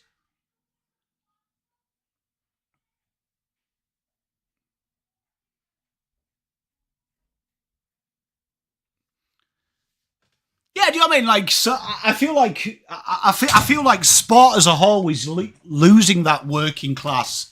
I feel like working class now is a bad word.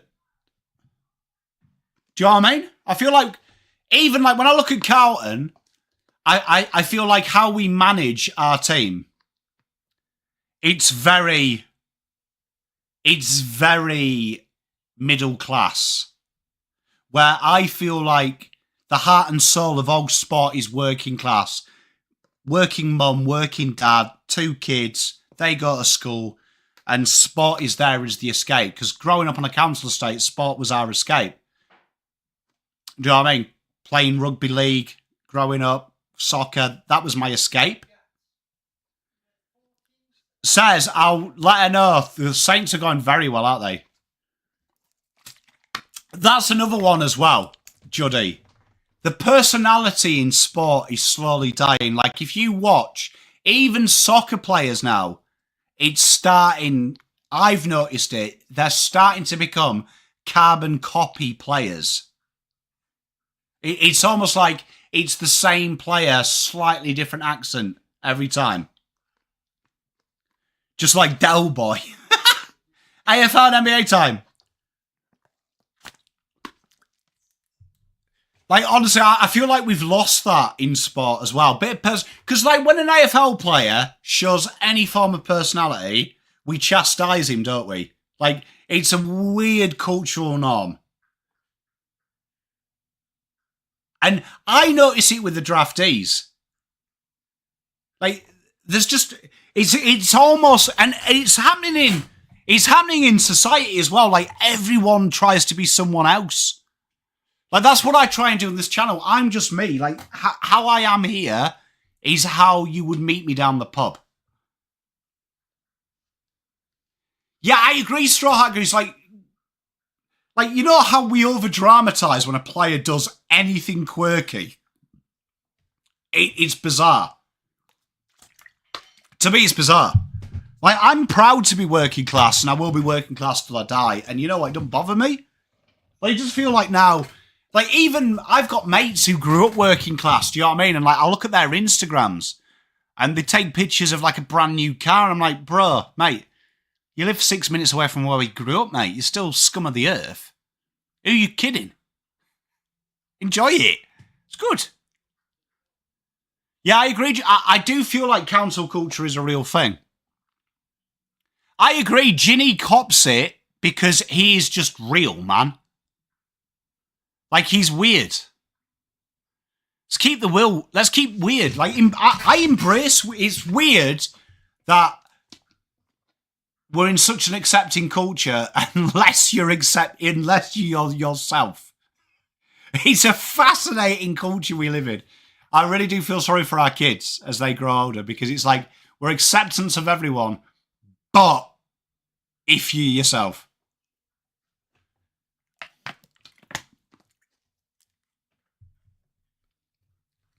I agree, Jared. Do you know what I mean?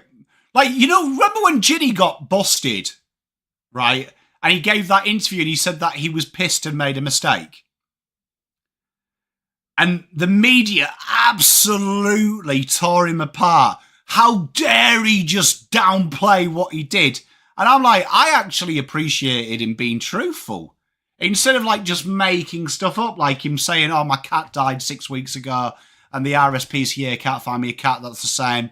I've been having sleepless nights. And then going the mental health card. I actually admired a man speaking out and going, how did every young man and woman probably do drugs? Probably getting pissed and saying yes. I actually admired someone telling me the truth. Hey, cheers, Mr. CC. Yeah, you know what? Look, I give Mason Cox a bit of banter, yeah? Because I'm not a big fan of Americans, I'll be totally honest. But, like, let's be fair to him. He's entertainment, isn't he? He's entertainment.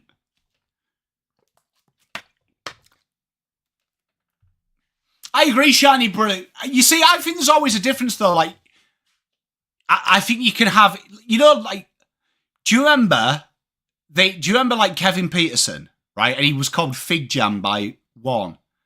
I always enjoyed the big thing about Kevin Peterson is he backed it up, though.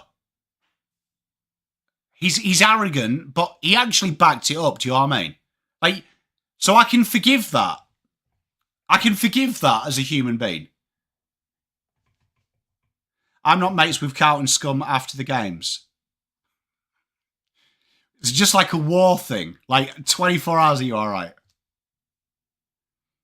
Yeah, Spawn Hawks Hour. So you see, like, yeah, so I think it's like the misplaced arrogance I find is hateable.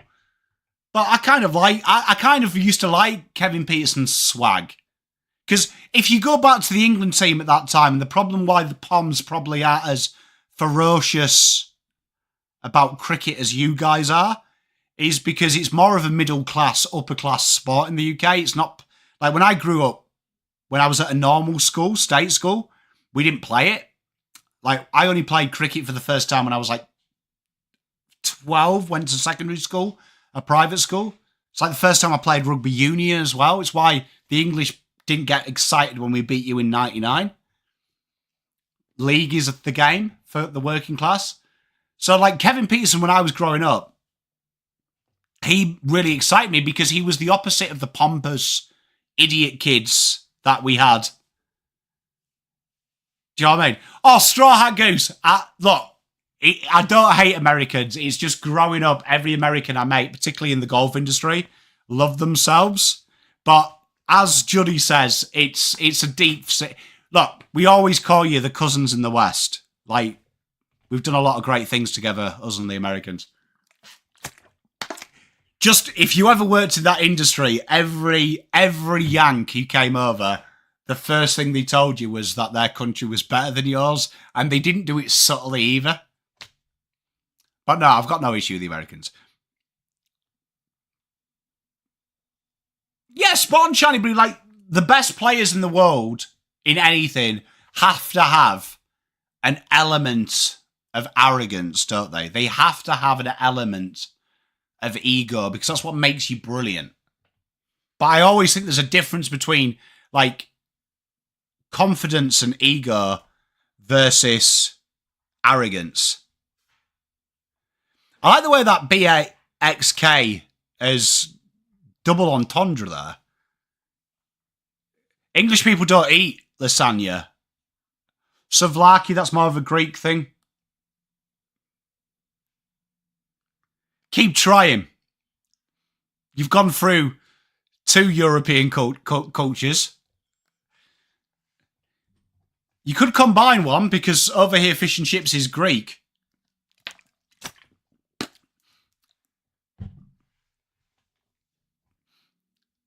Golf.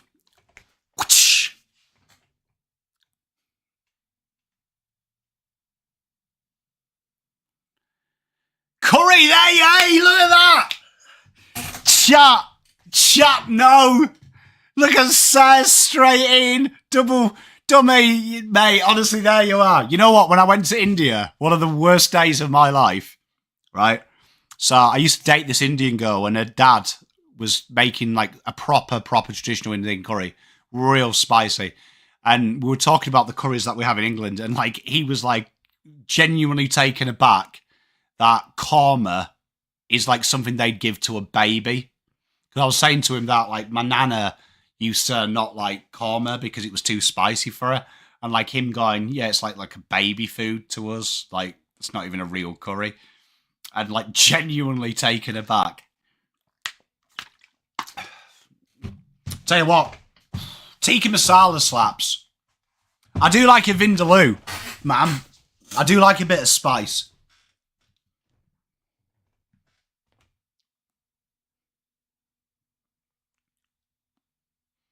Rocco.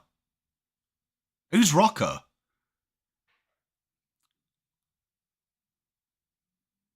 Oh, says curry's the best, man.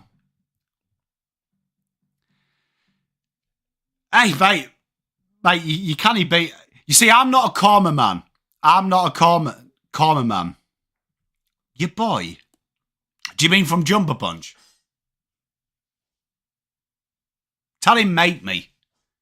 How's that? Tell him make me. Indian hits different. Mate, there's a good, mate, honestly, good curry. Says he's spot on, like, honestly. You know what I do miss, and I've never seen it in Australia, but a Chinese curry hits different. Chinese curry, it's different.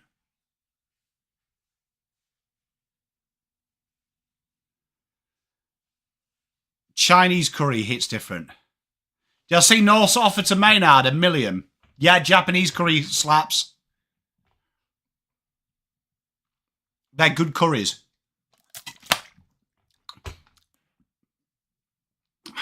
I'm a Carlton fan. Like, Rocco is the most commonly used name in the Carlton dictionary. That's why I said, you mean the Jumper Punch one. And we're off. Shit, mud shake cruisers. What a blast from the past. Prawn curry. Oh, yeah. You know what? Curry slaps, man.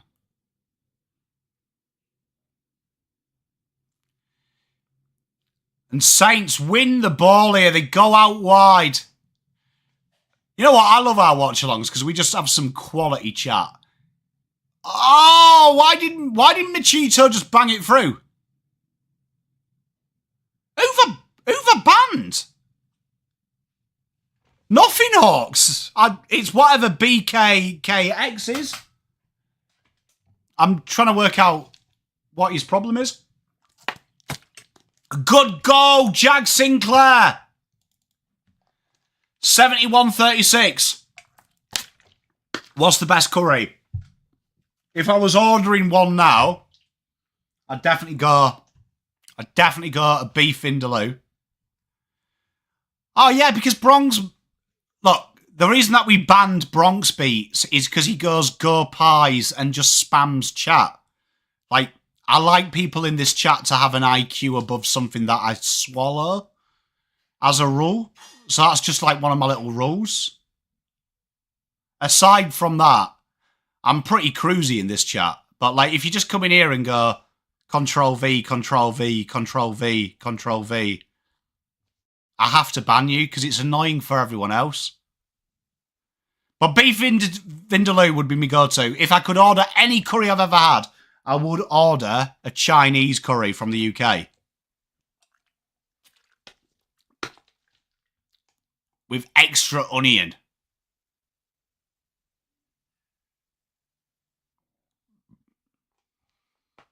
Green tie. Ooh, not bad. So Geelong really struggling here. 71-36, 2 minutes into the first. Stocker has been subbed. I'm surprised at that. He look like Hunter.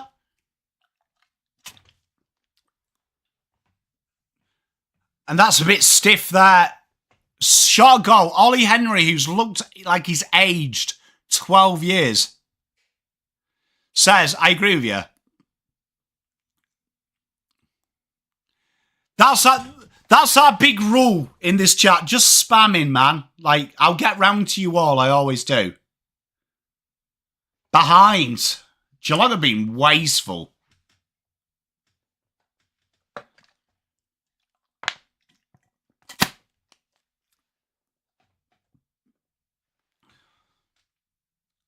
The Gaming Gods, how are you doing?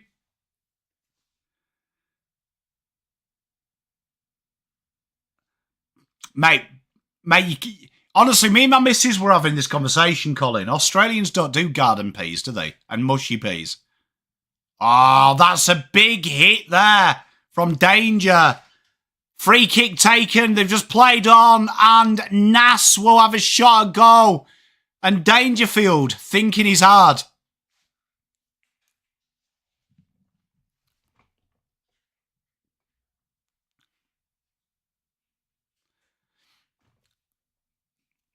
Yeah, you just don't see mushy peas. Oh, pineapple chicken curry. Luke, I just enjoy them, mate. I wanted to put a bit more time and diversify the content a little bit. And Isaac Kilo has his first in Saints colours. Big goal from Kilo. Hey, that's what happens when you stand down as the player chairman says. What a dig! And if you remember the draft content from that year, he was my fave. Colin, yeah, you can't really get mushy peas anywhere here.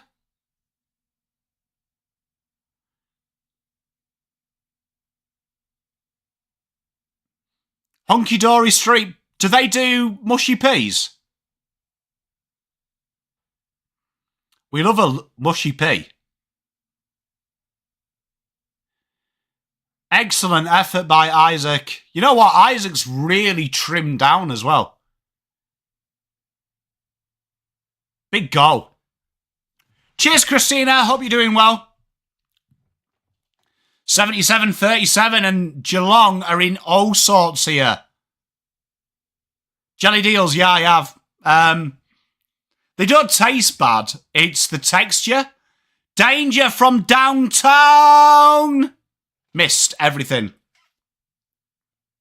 About 40 minutes. Hawks Hour.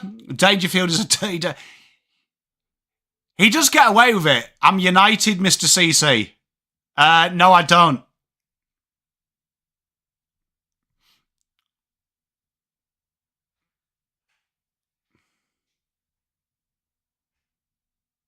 He does move really well, Dabo.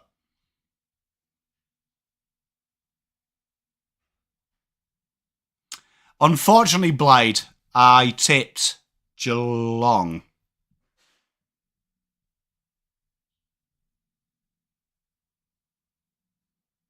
And Saints get a free. Geelong's discipline starting to go.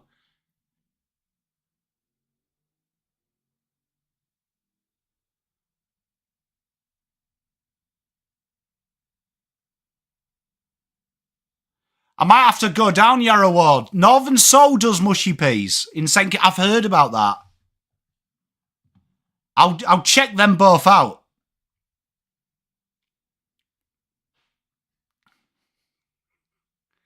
I can't believe someone in 2025 has used the phrase doobie. Jesus. Northern Soul have had good reviews. And I'll definitely check that out, Yarra Ward.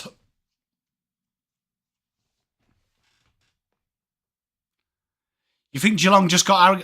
I think they got shell-shocked. We said it at the start. Said it at the start of the game that if St Kilda get 4 goals up, very hard to keep them. They'll shut up shop. So I think they've just literally now just been overcome. Great performance by Saints there. 77-37, 15 minutes of the third to go.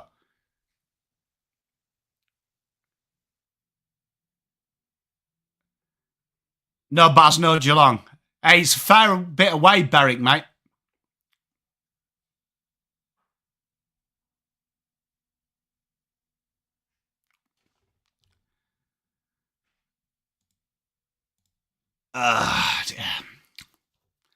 I've removed BXKS. The guy obviously can't just watch a stream and not be a melt. So apologies for that guy in chat.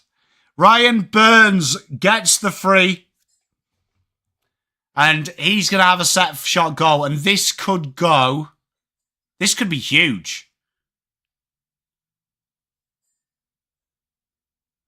Hey, Double Dummy, you've sometimes just got to give people what they want, I'm afraid.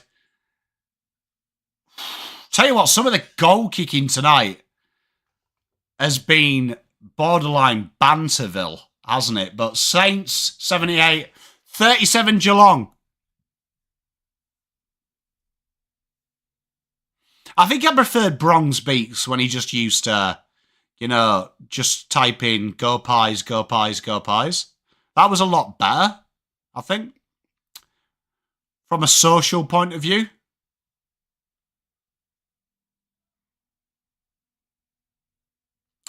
He does deserve a win. And you know what? Credit to Ross, because last week they were poop. Hey, Double Dummy, sometimes, mate, you've just got to do it, haven't you? I genuinely... Hey, Ron, mate, I'm so glad that I'm wrong as well. Hey, Yarrow Ward, it's good. It's going to be interesting, this, from what Geelong do here, because all the teams who were rubbish last week have really bounced back well this week, haven't they? Like, all of them. So it's going to be interesting what the Eagles do tomorrow. That'll be a real interesting watch. And the Sydney Fremantle game, both of them teams were disappointing. Disappointing start from Sydney, but Fremantle, I wonder what Fremantle do. Shannon Neal takes the mark, drives it inside 50. No score.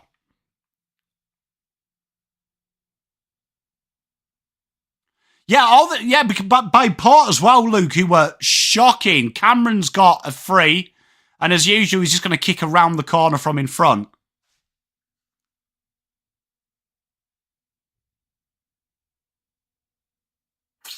Goal.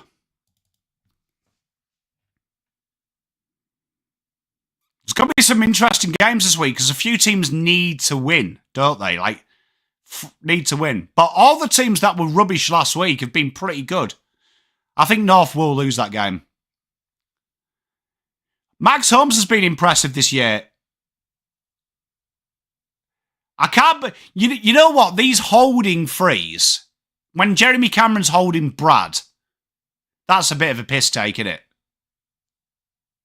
Like 9'8" versus 5'4".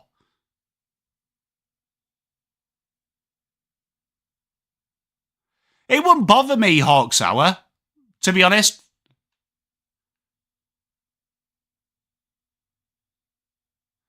I think the North versus Melbourne game, for me, is going to be an interesting game, but that Melbourne midfield just looks mighty tasty. It's just their forward line, isn't it? It's like the opposite of the Dogs. Oh, Keelan nearly has his second. But the pressure from the Saints. He's good.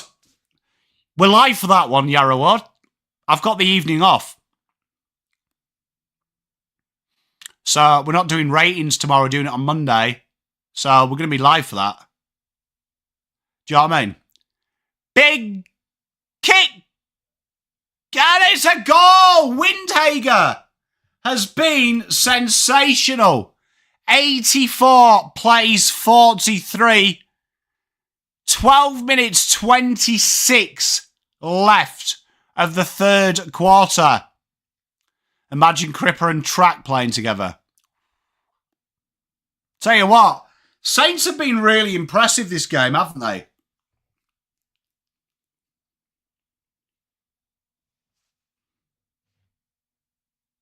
Windy has been sensational, Gus. Tell you what, this is a real character-building win. And it's fascinating, isn't it? Bailey Smith out. Geelong look, I don't want to say old and slow, but they do. Colin, I think it'll be a great game. Melbourne are the opposite of the Dogs. Like the Dogs, good midfield, even though it's injured at the minute. But the back line is piss. And it's a fascinating one, isn't it? Because it just shows you that the midfield... Big goal from Geelong. Tommy Aiken. It's one of them ones, isn't it, where... I've just totally lied. That's not Tommy Aiken. That is Ted Closey. It just shows you, doesn't it, that it's... Which is more important? Back line or forward line? Because I genuinely think having a big back line is more important. I'm a firm believer of that.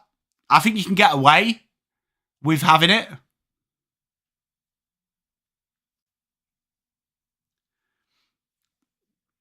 I always say with Rooks, it depends on the midfield. If the rumours are true and say TDK left, Carlton are looking at Cameron, I would question that acquisition for Carlton. Because he's a very defensive tackling ruck and we already have too many of that in the midfield. TDK offers us the point of difference that our mids don't give us.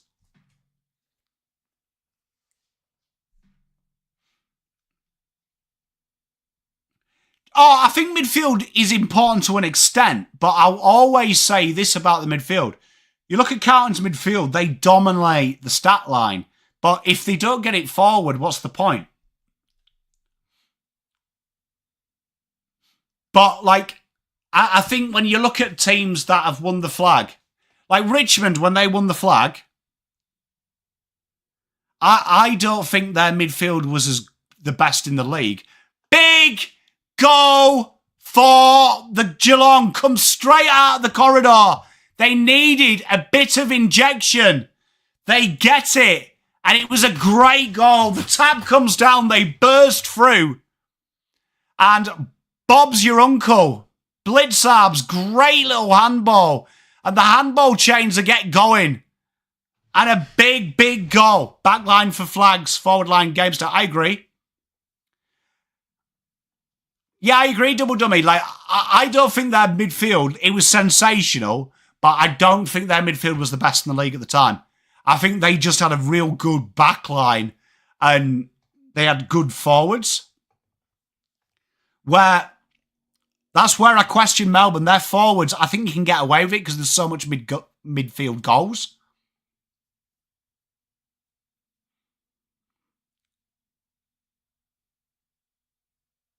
Mr. CC, I'd love to be at 10k. I'll take 9. 10's the aim. We're working hard for it. We're putting in the grind. Big tackle, Zach Jones. That is the kind of stuff that they need. 11 minutes in the third. Saints aren't being scared at the minute. Oh, what is Zach Jones doing? Oh, big mark. Cal Wilkie.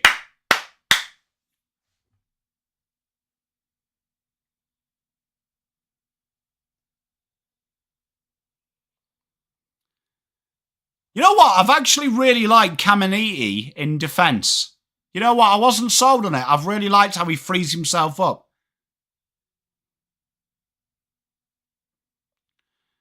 Oh, I'd love Christian Jerry. Cheers, Mr. CC. I'll do my best. Oh, Cal Wilkie. If you haven't liked or subscribed while watching the stream, please make sure you do that. It really does help the channel out. You know what, though? I always say this about Carlton. I think a centre-half back has been our need since Liam Jones has retired. And I think that that's a big part of what goes wrong. Like I said it at the time, when we did that deal with Pick 3, I would have asked the question about Tom Barras. Because at that point, the Eagles were doing everything to not negotiate with Hawthorn. Cheers, Mr. CC. You are a legend. Oh, that is stiff. Isaac Keeglaw's hurt himself.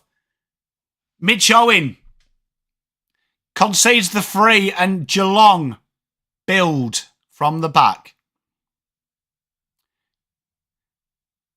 I think that's a big concern. You know what, though? I always say this as well. I don't think 2 key forwards is imperative. I think you only need 1.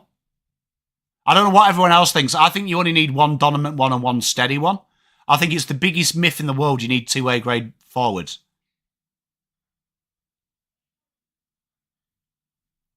And I'll say it, this is all due respect to Collingwood. They won a flag.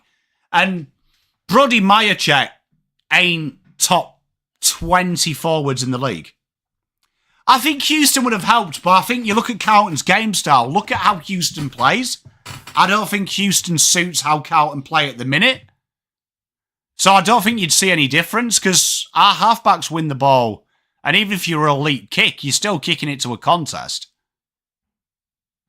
I'm with you, Double Dummy. Like I always say, like I think having 1 focal point is great, but I think having an elite one and having one that can just take a mark is good. I think key forwards are a little bit like, oh, Mr. CC, you're a legend. I feel like people just overrate forwards. You're a legend, Mr. CC. I feel like everyone overrates forwards. Hey, love you, Kelvinator.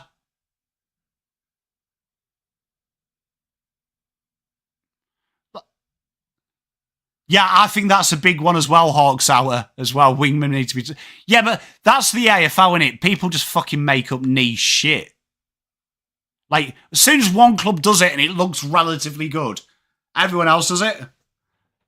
I agree, Yara. I just think you only need one supreme one.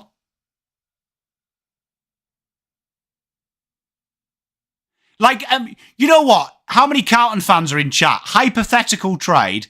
Say a team came up to you and said, we'll take Harry Mackay off your hands and we'll give you a forward 26, 27 years old, but he's like Jack Darling level. They'll give you a centre-half back, Jake Lever level, and a midfielder around Matt Kennedy level. Would you do it?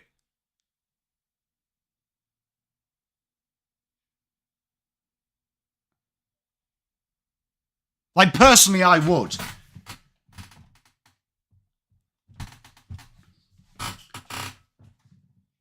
Like, let's do that trade. Let's do that trade. Harry for Petrarca, I've already done the video on that. You know where I stand, goal kicking mids. But let's just say, let's do a Melbourne Harry Mackay trade, right? Let's say they offered Stephen May now, so he's a bit older. They offered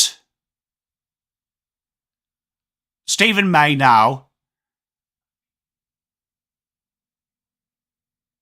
Someone like Sam Wiedemann, who I don't think's on, he's got delisted, but someone like that. Let's have a look at their list. Let's make a list so I can do it.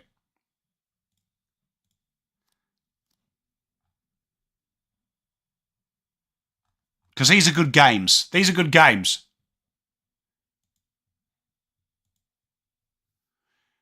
Okay, let's say they came in right now. They offered Carlton, Harry Mackay, and they will give you Mr. May, Stephen May now. They'll give you Stephen May now. Forward, they'll give you Harrison Petty. And as steak knives, they'll throw in McVeigh. Would you do it? Hey, gorgeous. How you doing, D? May and Chandler, don't mind that. Would you do it? Personally, I think I'd probably be entertaining it. I think Dacos wins the Brownlow. That's my Pom thing. He probably does, but no disrespect to Harry. I don't think two keys works. I think they're getting each other's way. But then again, I also think Voss plays one centre-half forward and the other one full forward. Oh, Stengel! And I love Harry, don't get me wrong. I love Harry. But I just think the biggest hole is there. And Stengel kicks a goal.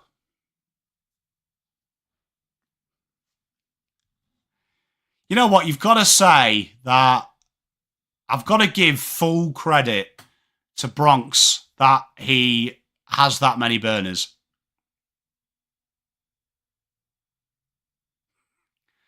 This could be a good game. That was a goal against the run of play.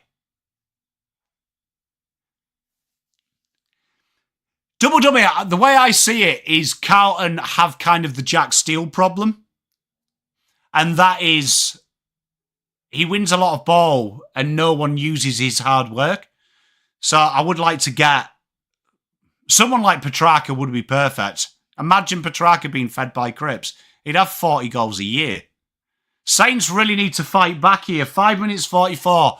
McRae has been sensational. Oh, I'd do that. I'd do that, Peter. Trent Rivers is fucking brilliant. Absolute gold player, Trent Rivers. If they did that, it would be fair. Oh, go on. Go on.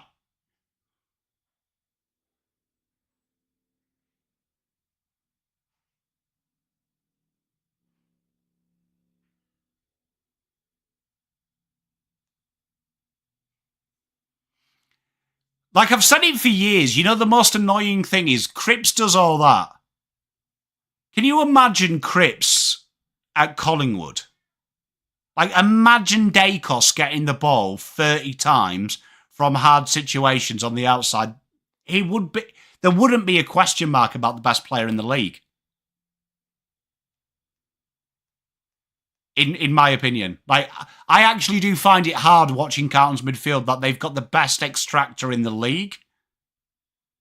And how doesn't Chera... No, but I was just using it as an example. Can you imagine them playing together? Hi, Lee. Could you imagine it? No, but could you imagine Cripps playing with, like, them players? Imagine how... Oh, thank you so much, Dione. Could you imagine how much they would play, how well they'd play? Like, imagine, like, putting Cripps in Frio's midfield. Imagine how much touches Brayshaw and Sarong would get. And how much damage they would attribute. And then you watch Cripps at Carlton, and I always think, how isn't Walsh and Chera dominating a game? Like, I watched the Sydney game. Right? Imagine Cripps feeding Chad Warner. Imagine. Chad Warner would be the best player in the league. At a shadow of a doubt. Saints, fight back! Big Mark! You going to Japan? Mate, enjoy. What are you doing there? You going to... Is it a holiday or is it just... visit? Mitch Owens here. This goal is much needed.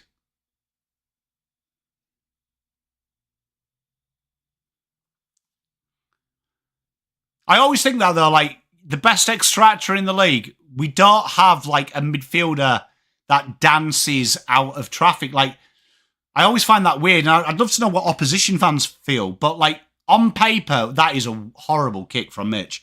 On paper, you would imagine that Chera and Walsh should dominate a game. And I don't feel like they impact games enough around Cripps. Here we are. Oh, Sinclair just misses it.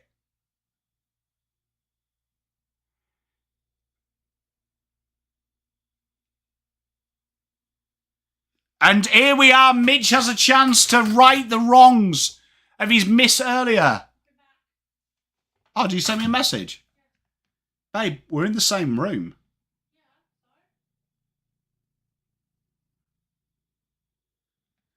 Sir? All right, babe, love you.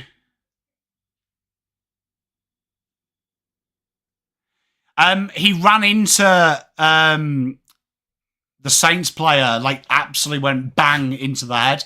So I think he will get cited. Big goal! 90-61. Brian, has any... yeah, the only player I can think of is the Adelaide coach who was murdered. I don't know. Someone smarter than me. Hey, Frank, how you doing?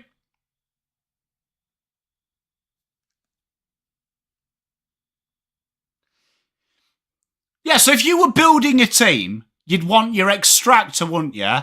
Like, let's say 4 midfielders. The way I see it, the best midfielders. You need your extractor. You need your two-way defensive runner, right? You need your guy on the end of it who has no defence. And then I feel like you need a guy that either is pure defensive or another hybrid type player. In my opinion. Over the top handball to no one. Geelong under all sorts of pressure though. I don't mind that call. I do feel like Cripps, in my opinion, you know me, I can take my cocky hat off. I think Cripps is pigeonholed because he's so big and strong. So I don't think being effective is sexy in today's world. But I think he's definitely up there. But I also have that controversial call that I think Bontempelli, everyone's conditioned to say Bontempelli is world class. Double dummy, spot on. How yours is set up, I think is close to how I would like to set my team up. I feel like there's a few teams out there that's balance of the midfield is horrible. Spot on, Gus. I agree. I feel like the balance of midfield in some clubs is like Norths. I really like what they've built, but I feel like 4 or 5 of them are almost the same type of midfielder. The same with Saints. So I think sometimes teams get like, I feel like Cripps needed help. I feel like Carlton's list management has been try and find a big guy, find a big guy, where he actually needs someone like, he needs his own Chad Warner. In my opinion, he needs a Chad Warner, where Carlton have tried to give him as many baby Cripps as they want. Do you know what I mean? The umpire just got bombed. That's going to be deliberate.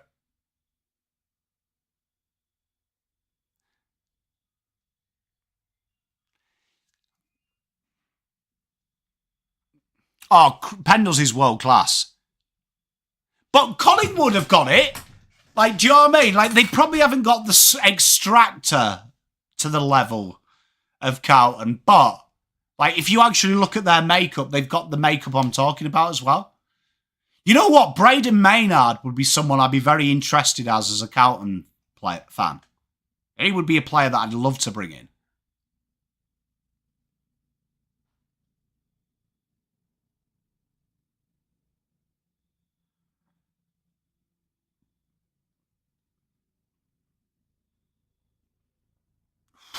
Big miss by Ted Closey.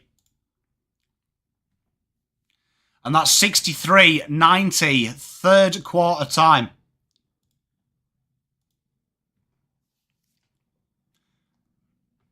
Andrew, g'day, mate. How are you? Your message cut out, brother. I would look... Oh, for me, Gus, I think Cripps is, like, untradeable. I'd want... How old is he this year? 29. So he's in the prime of his career. I'd want a minimum of 2 first-rounders and a player. A good player as well.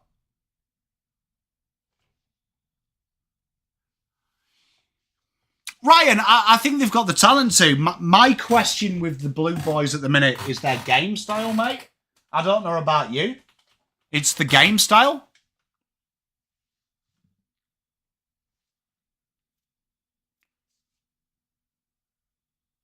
I think 6 million for Braden Maynard is ridiculous, and it's exactly the player North want. But I think Maynard would be brilliant. Like,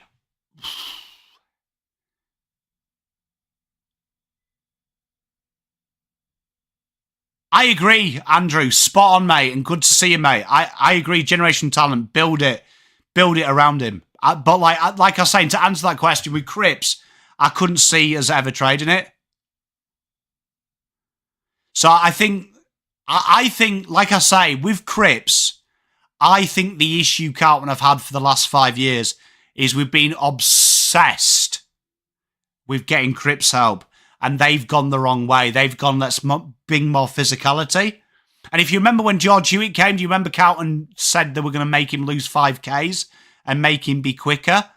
It said to me they didn't understand what that meant. I feel like Cripps needs, and I'd be looking at that option in the off-season. Can we bring in a 25-year-old Sid Draper type? Yeah, Jack Crisp. He's it. Like, I feel like Carlton, when you want to build the perfect midfield, I question if Chera is the two-way runner we want. I think Walsh would be Mr. Consistent. He'd be our Jack Crisp in that scenario. Cripps is our extractor. I feel like we lose a player that is pure offensive. And that's why I was big on Draper. And I feel like Adelaide are the cleverest side in the league, that they brought in that pure offensive player. And I feel like that's what Carlton should have done. Jagger is what we were talking about. That guy that is the two-way runner. Brilliant acquisition. I love it. You see, Harley Reid would be fascinating for me because which three players would you hypothetically leave? Do I think Reid will leave? I think if they're bottom two, yes.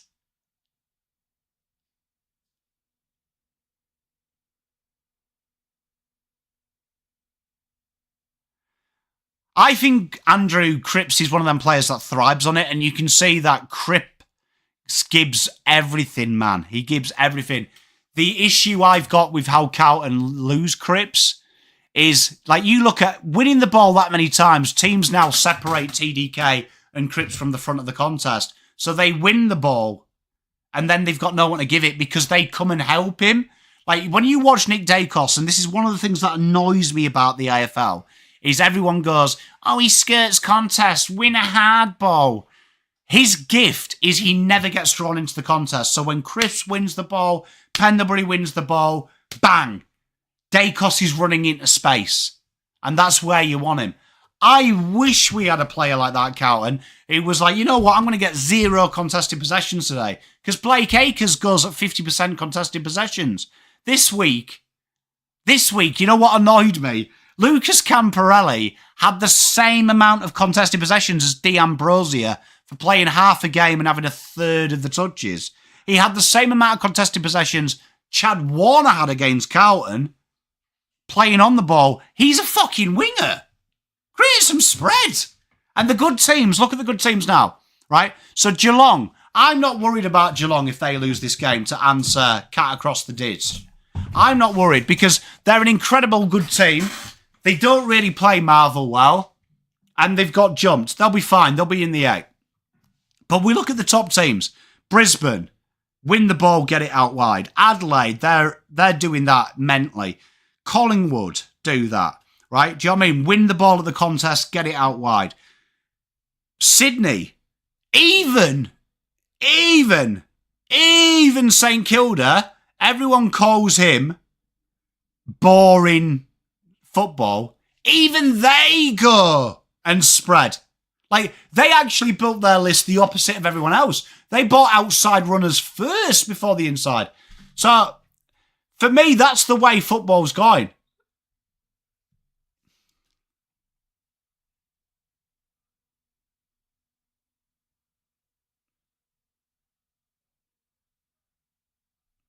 I agree, Double Dummy. And there's certain players, isn't there?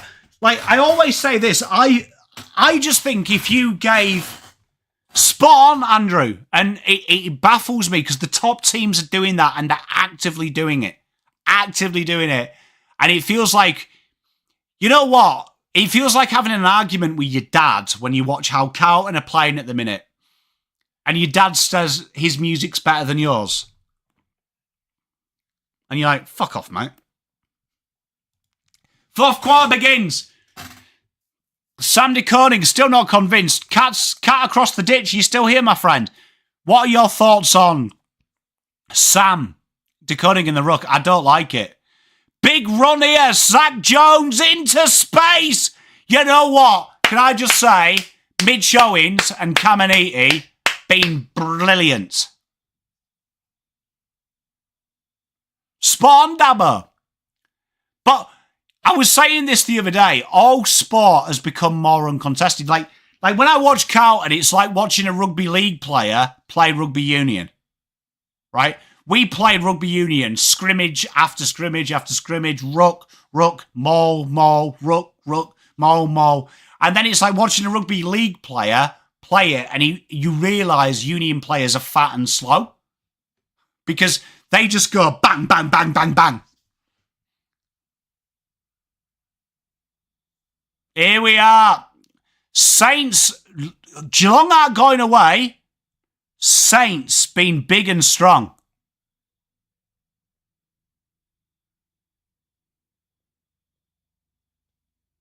Yeah, Brian, you know what I mean, though. You know, I'm sure we've all had this conversation. My pop, my pop used to say, "Oh, what shit you listening to here, son? Put a bit of Elvis on."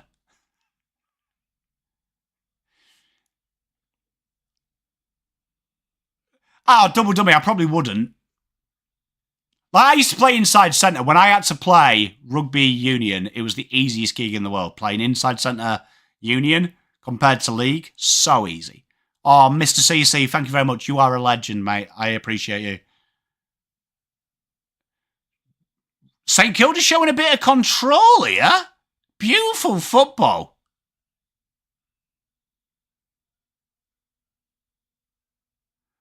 And Brad Hill is going to have... How's that not 15 umps?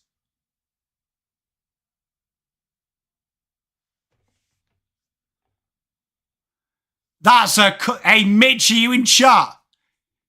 You fought back. You know what? 2 goals, this game opens back up.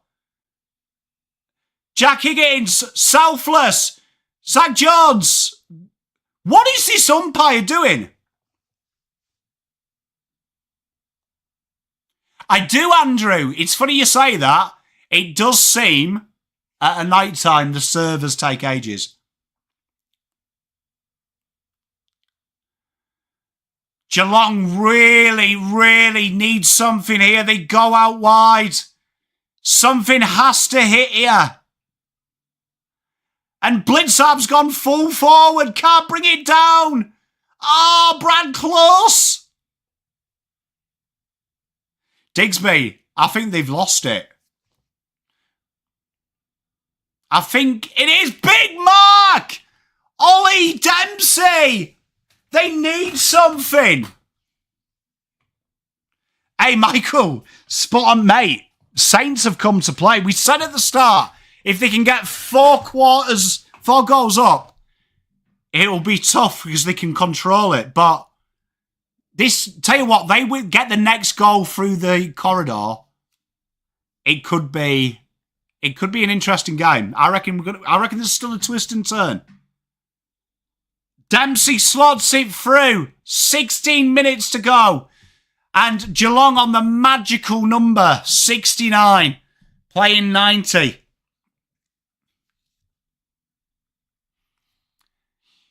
Neladan, they're a little bit like Port, aren't they, do you think? That they seem to sign the same player that looks the same? Like, have you noticed Port? They all look the same. They all look like the tradies apprentice. And Geelong seem to really froth any chick that was in a Go Guides commercial. So they've got to have that long flowing blonde hair. Talkie Surfer Boys, that's good. Look like they're wearing the Monkeys. We're hanging with the monkeys. People say we're monkey around. Dangerfield trying to lift them. Shocking handball. Does anyone else think Dangerfield's fallen off in the last 2 years and no one talks about it?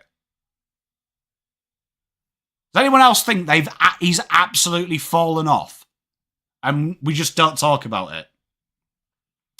Oh, big Saints, great chase down.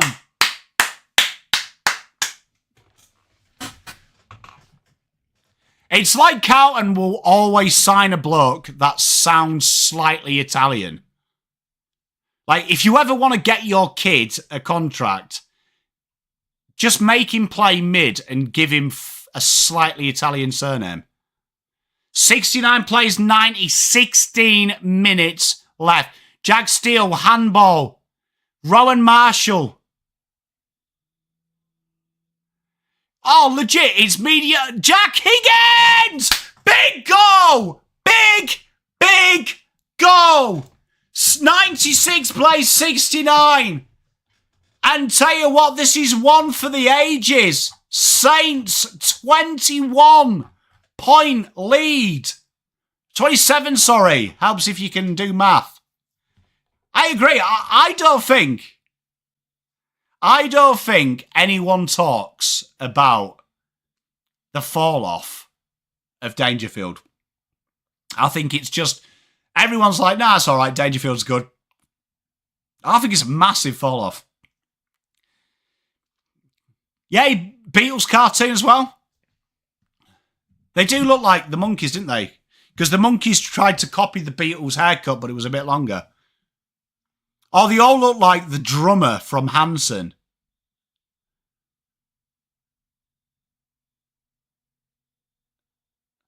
Oh, I agree. I just don't think anyone talks about it. Like every other old player, cops hate, but he doesn't. Saints' tails are wagging. Kilo can't take the mark. Another chance. Probably greedy. The pressure's gone up in this. Great mark. Good football. Good football. And tell you what, Max Hall has been industrious. I'm a big fan of McRae at Saints. Blade, that's the Adelaide in you, mate. I agree, Digsby. No one talks about it. Like, anyone over 35 has an average game and it's time for the kids. Behind. Can't cross the ditch. Mate, I still feel like there's life in this game. I will say this. I think it was 2 minutes into the game, I said, Saints can win this 4 goals ahead.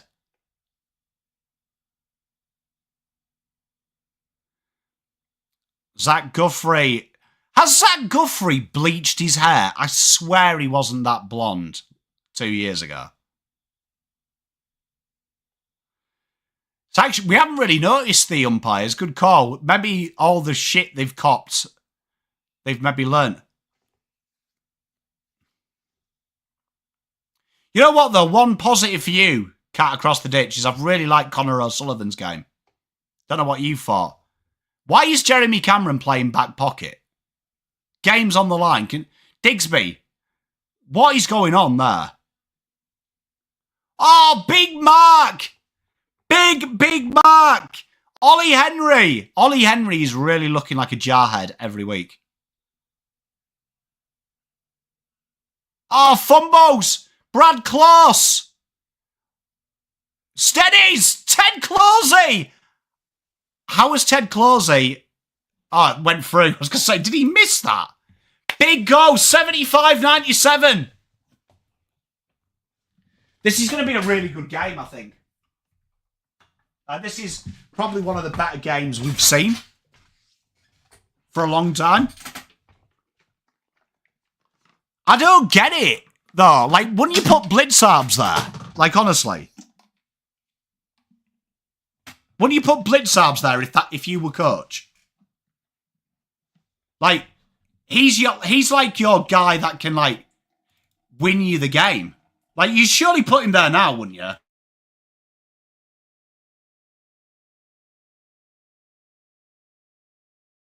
Do you reckon Brad Close is that type of guy that, you know, when you say one more and then you'll go, and he keeps buying beers?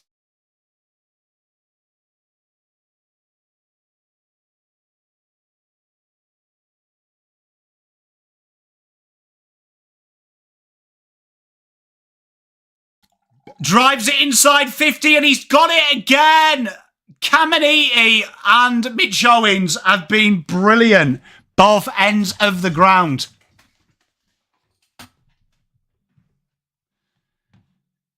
Yeah, honestly, Brad Close, that is Luke, brilliant.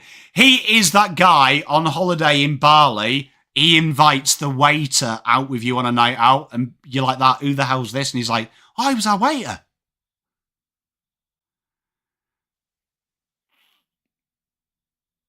Oh, they need another goal, Saints. A shiny blue. It feels like if the Cats get the next one, it's going to be insane. I'm a big fan of Bo McCreary. Bo McCreary definitely looks like the kind of guy that pays someone else's tab on a night out.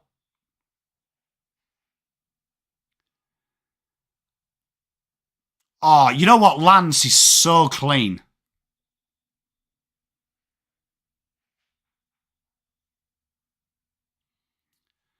It's weird, but I feel Cat across the ditch is a little bit like, you know, Shy Bolton. Mesut Ozil, that is a great show. Honestly, Dangerfield literally just looks like he runs fast.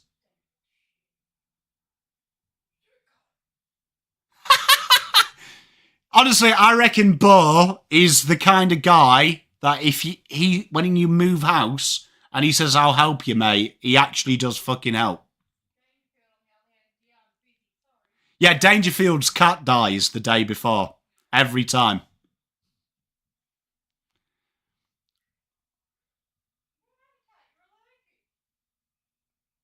Has he called that a trip?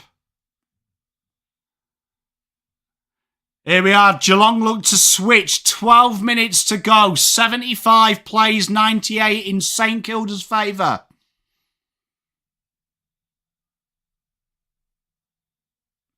His legs work overtime, don't they, Shiny Blue? Have you noticed? Like, he looks like he's running faster than he actually is.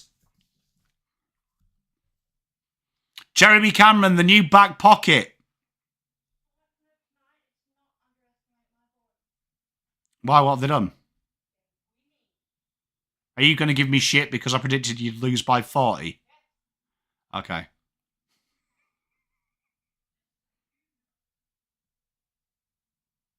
Hey, how's Digsby? You know what? Credit to Ross. They are a lot more dynamic this year. So 11 minutes, 49 seconds on the clock. They have been very, very, very good, St Kilda. They have pressured their way into this. Jimmy Webster clears his lines. This is going to be a ripping finish. Geelong trying everything. There's another throw. Legit. Can I just say that big goal from Ollie Dempsey, another throw. That was a blatant throw. And you see what I said? They cost more games. There is no way Geelong handballed that in the middle. If Cripps retires, mate, I'm going to cry. On stream. Cryathon.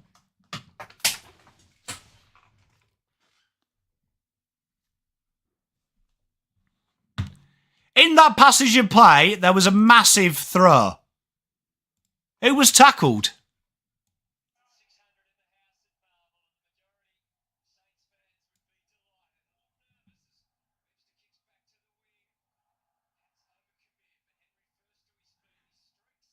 It was Henry. Henry. He just chucks it. Chucks it in the tackle. Digsby better be. Got to get the boy a flag. He does. Opposition fans, am I being overzealous? But would you agree he deserves a flag?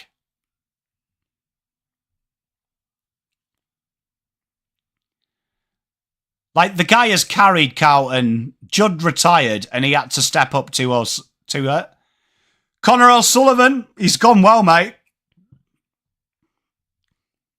It's weird, isn't it, Andrew, when players you grew up with retire?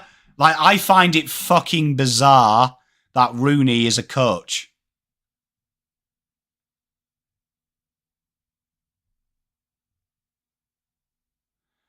Tell you what, the umpires are starting to give them the rub of the green, and Geelong doing everything now, going deep into the bank of genius football knowledge. Remember that book, the panic book we talk about? They turn to chapter 5 and where Carlton have a dick where it says what to do when it's hard.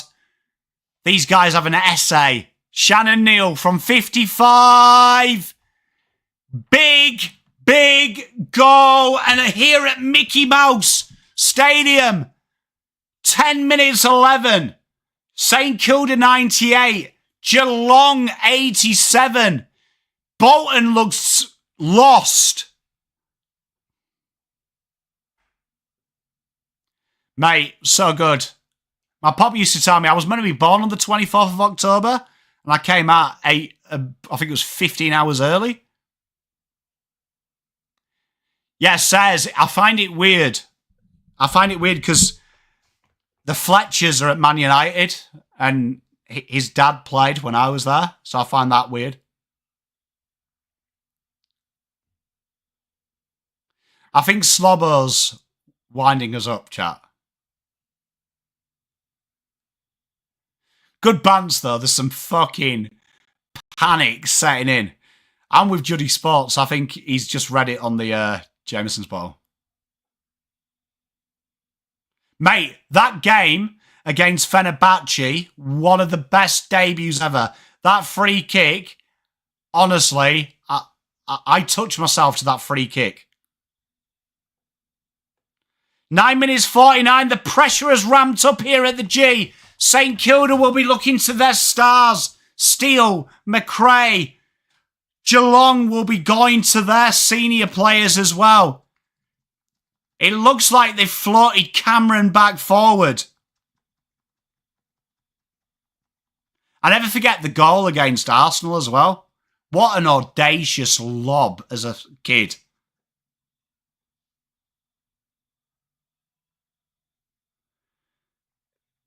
Dump kick in forward.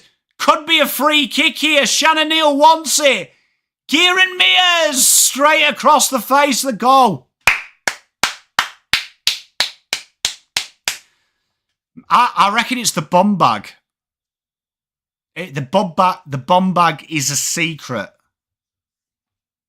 Oh, Juddy, yeah, when he's complaining to the ref. Oh, mate.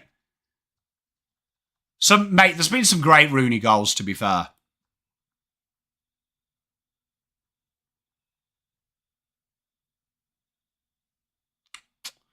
Lawson Humphries takes the intercept. 9 minutes. The situation is simple. 11 points.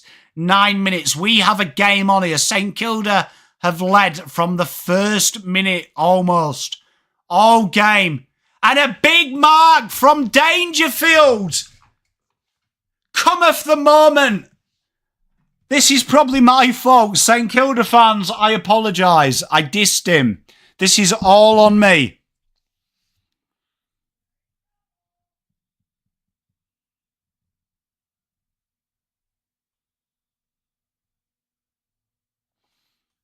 I reckon, you know what? I reckon Danger would have been a dirty small forward.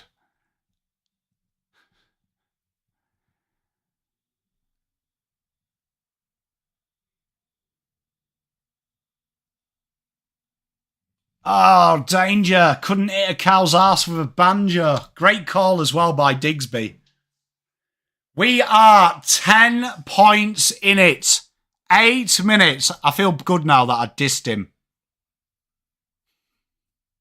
Do you remember when Dangerfield, you know the best Dangerfield we ever had, was it against Hawthorn, where he couldn't walk, they moved him forward and he kicked like 4? Cut across the ditch, have I made that up? I might have done. Pretty sure there was a game, I'm sure it was Hawthorn. He couldn't walk, proper hurt himself, they planted him full forward and he banged like 4 in.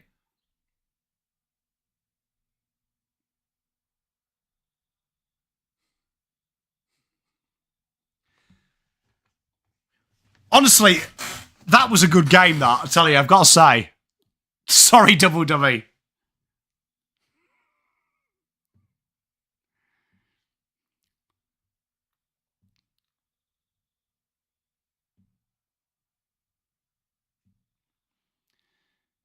Saints just need a goal here, just calm it down. It's becoming frantic. Oh! Ted Closey, Cal Wilkie rushed off it. Brad Close, they're all lining up. Jimmy Webster gets the stoppage. You would have thought at this point, Digsby, I'm with you. You would just throw Cameron forward now, wouldn't you? Put Blitzarb's full back. Go for gold. Because Oh, on the corner, on the spin. Wide, Jai Clark. We haven't seen much of Jai Clark. Jai Clark looks like he's 40 years old.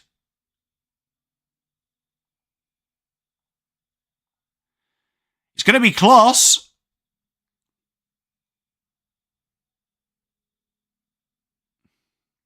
It's amazing, isn't it? As sport fans, we always remember like them moments against us, don't we? Saints need to calm it down, and that's what they're doing. Brad Hill just saying, get down there, create contests.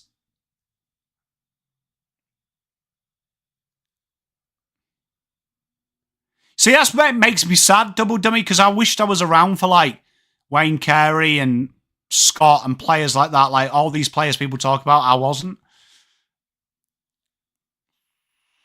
Huge mark there. Balls of steel from Jack Henry. Jerry Seinfeld. Good shout. Max Holmes taking some ballsy risks. Can I just say, you know Tom Stewart's injured and it's a big loss. Ted Closey's been brilliant since he's come on though, hasn't he? Connor into the mixer. Big mark. Pay the mark, umps. Caminiti. What?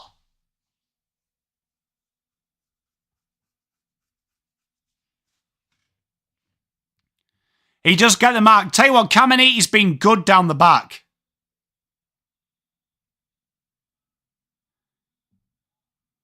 Caminiti launches it to the safe area of the wing. Great header by Connor O'Sullivan. Jack McRae just can't grab it under pressure. Great hands. Saints come away. I'm not too sure what Jack Higgins was doing there, though. Chance to rebuild.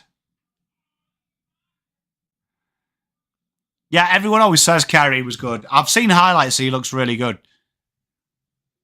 Zach Jones just thumps it down the middle.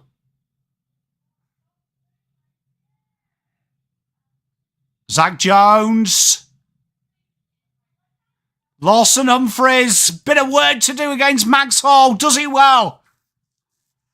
Oh, big mark from Stengel.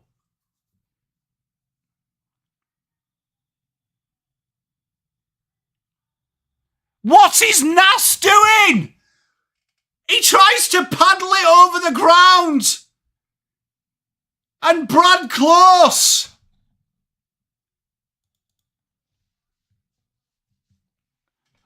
What is going on? Hopefully that's touch, but under pressure. Nass tries to paddle it. Oh, has he got his foot on that? That's close to... We need to see a better replay than that. I mean, all I can see is the panty line of the fucking goal umpire.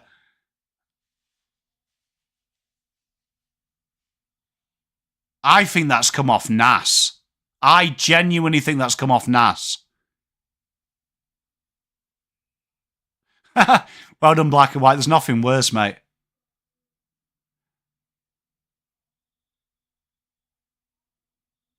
How have we got... Can someone explain why the vision is shit? Like, you couldn't... Why don't they have a camera as well into the backboard? Saints get a reprieve. 90 plays 98. 2-goal game. From 0 to hero, Digsby. My pop used to say the only difference between a hero and an idiot is the result, and he's a hero at this minute. Yeah, but you would have thought a camera, wouldn't you, Double Dummy, in between the goal would be really good for that kind of situation of seeing where it is.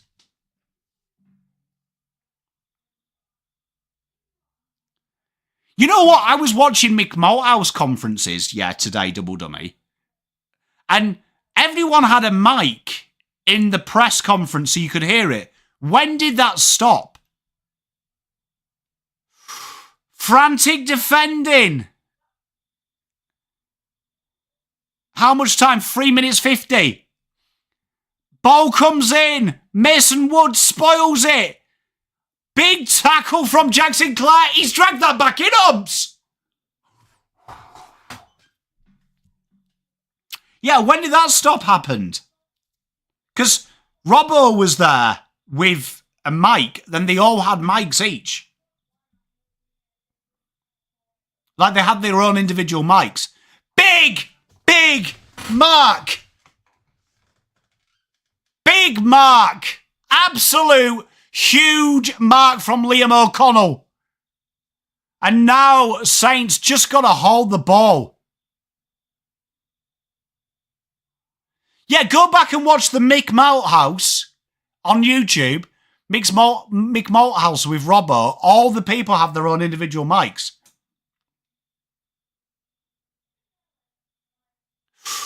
Big Mark Caminiti has been absolutely brilliant down back. Naladan, it's annoying. But they all did. When did that stop? It was that one where Robbo did the final. And Malthouse goes mental at him for asking him, did they come to play? Jeremy Cameron into the forward line, paddles it once, paddles it twice. They need something from me as spoiled. Brilliant from Liam O'Connell.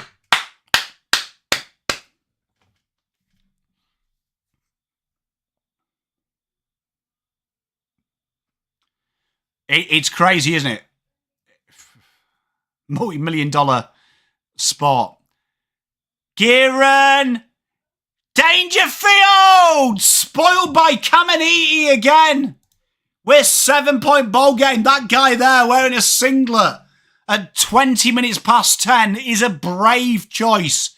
Make sure you put a jacket on. You won't feel the benefit. 2 minutes, 5 seconds, Rambo. Tark, it's a tough watch if you're a Saints fan. Sinclair looks for the switch. Someone needs to lead for him here. They go through the brave corridor. Connor O'Sullivan.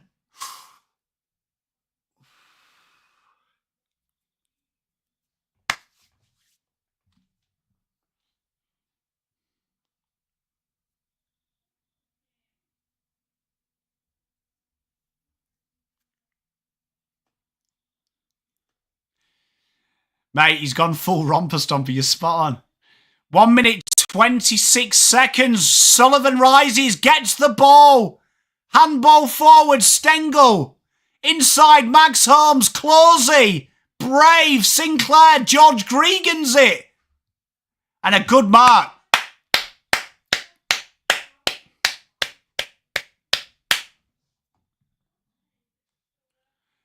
Bronx B's back. Cripps or Buckley? I've got to go Cripps, mate. My boy. Down the line. Big mark from Mason. That probably has won Saints the game. 40 seconds left on the clock. He says clear out. It needs to be perfect football for Geelong. 30 seconds. Oh, is Keeler all right? What's gone? Is that cramp?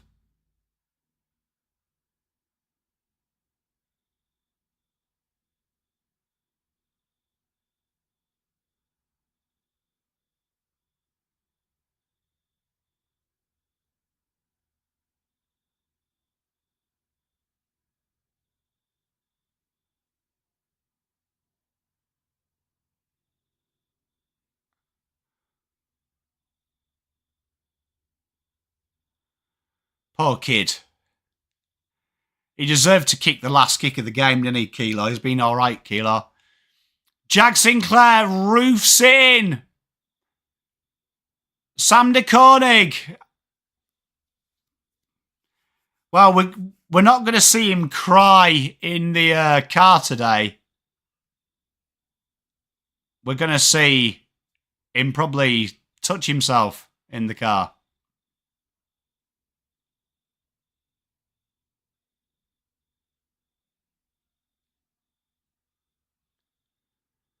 Clears his lines. That should be it. And a famous victory for St Kilda here.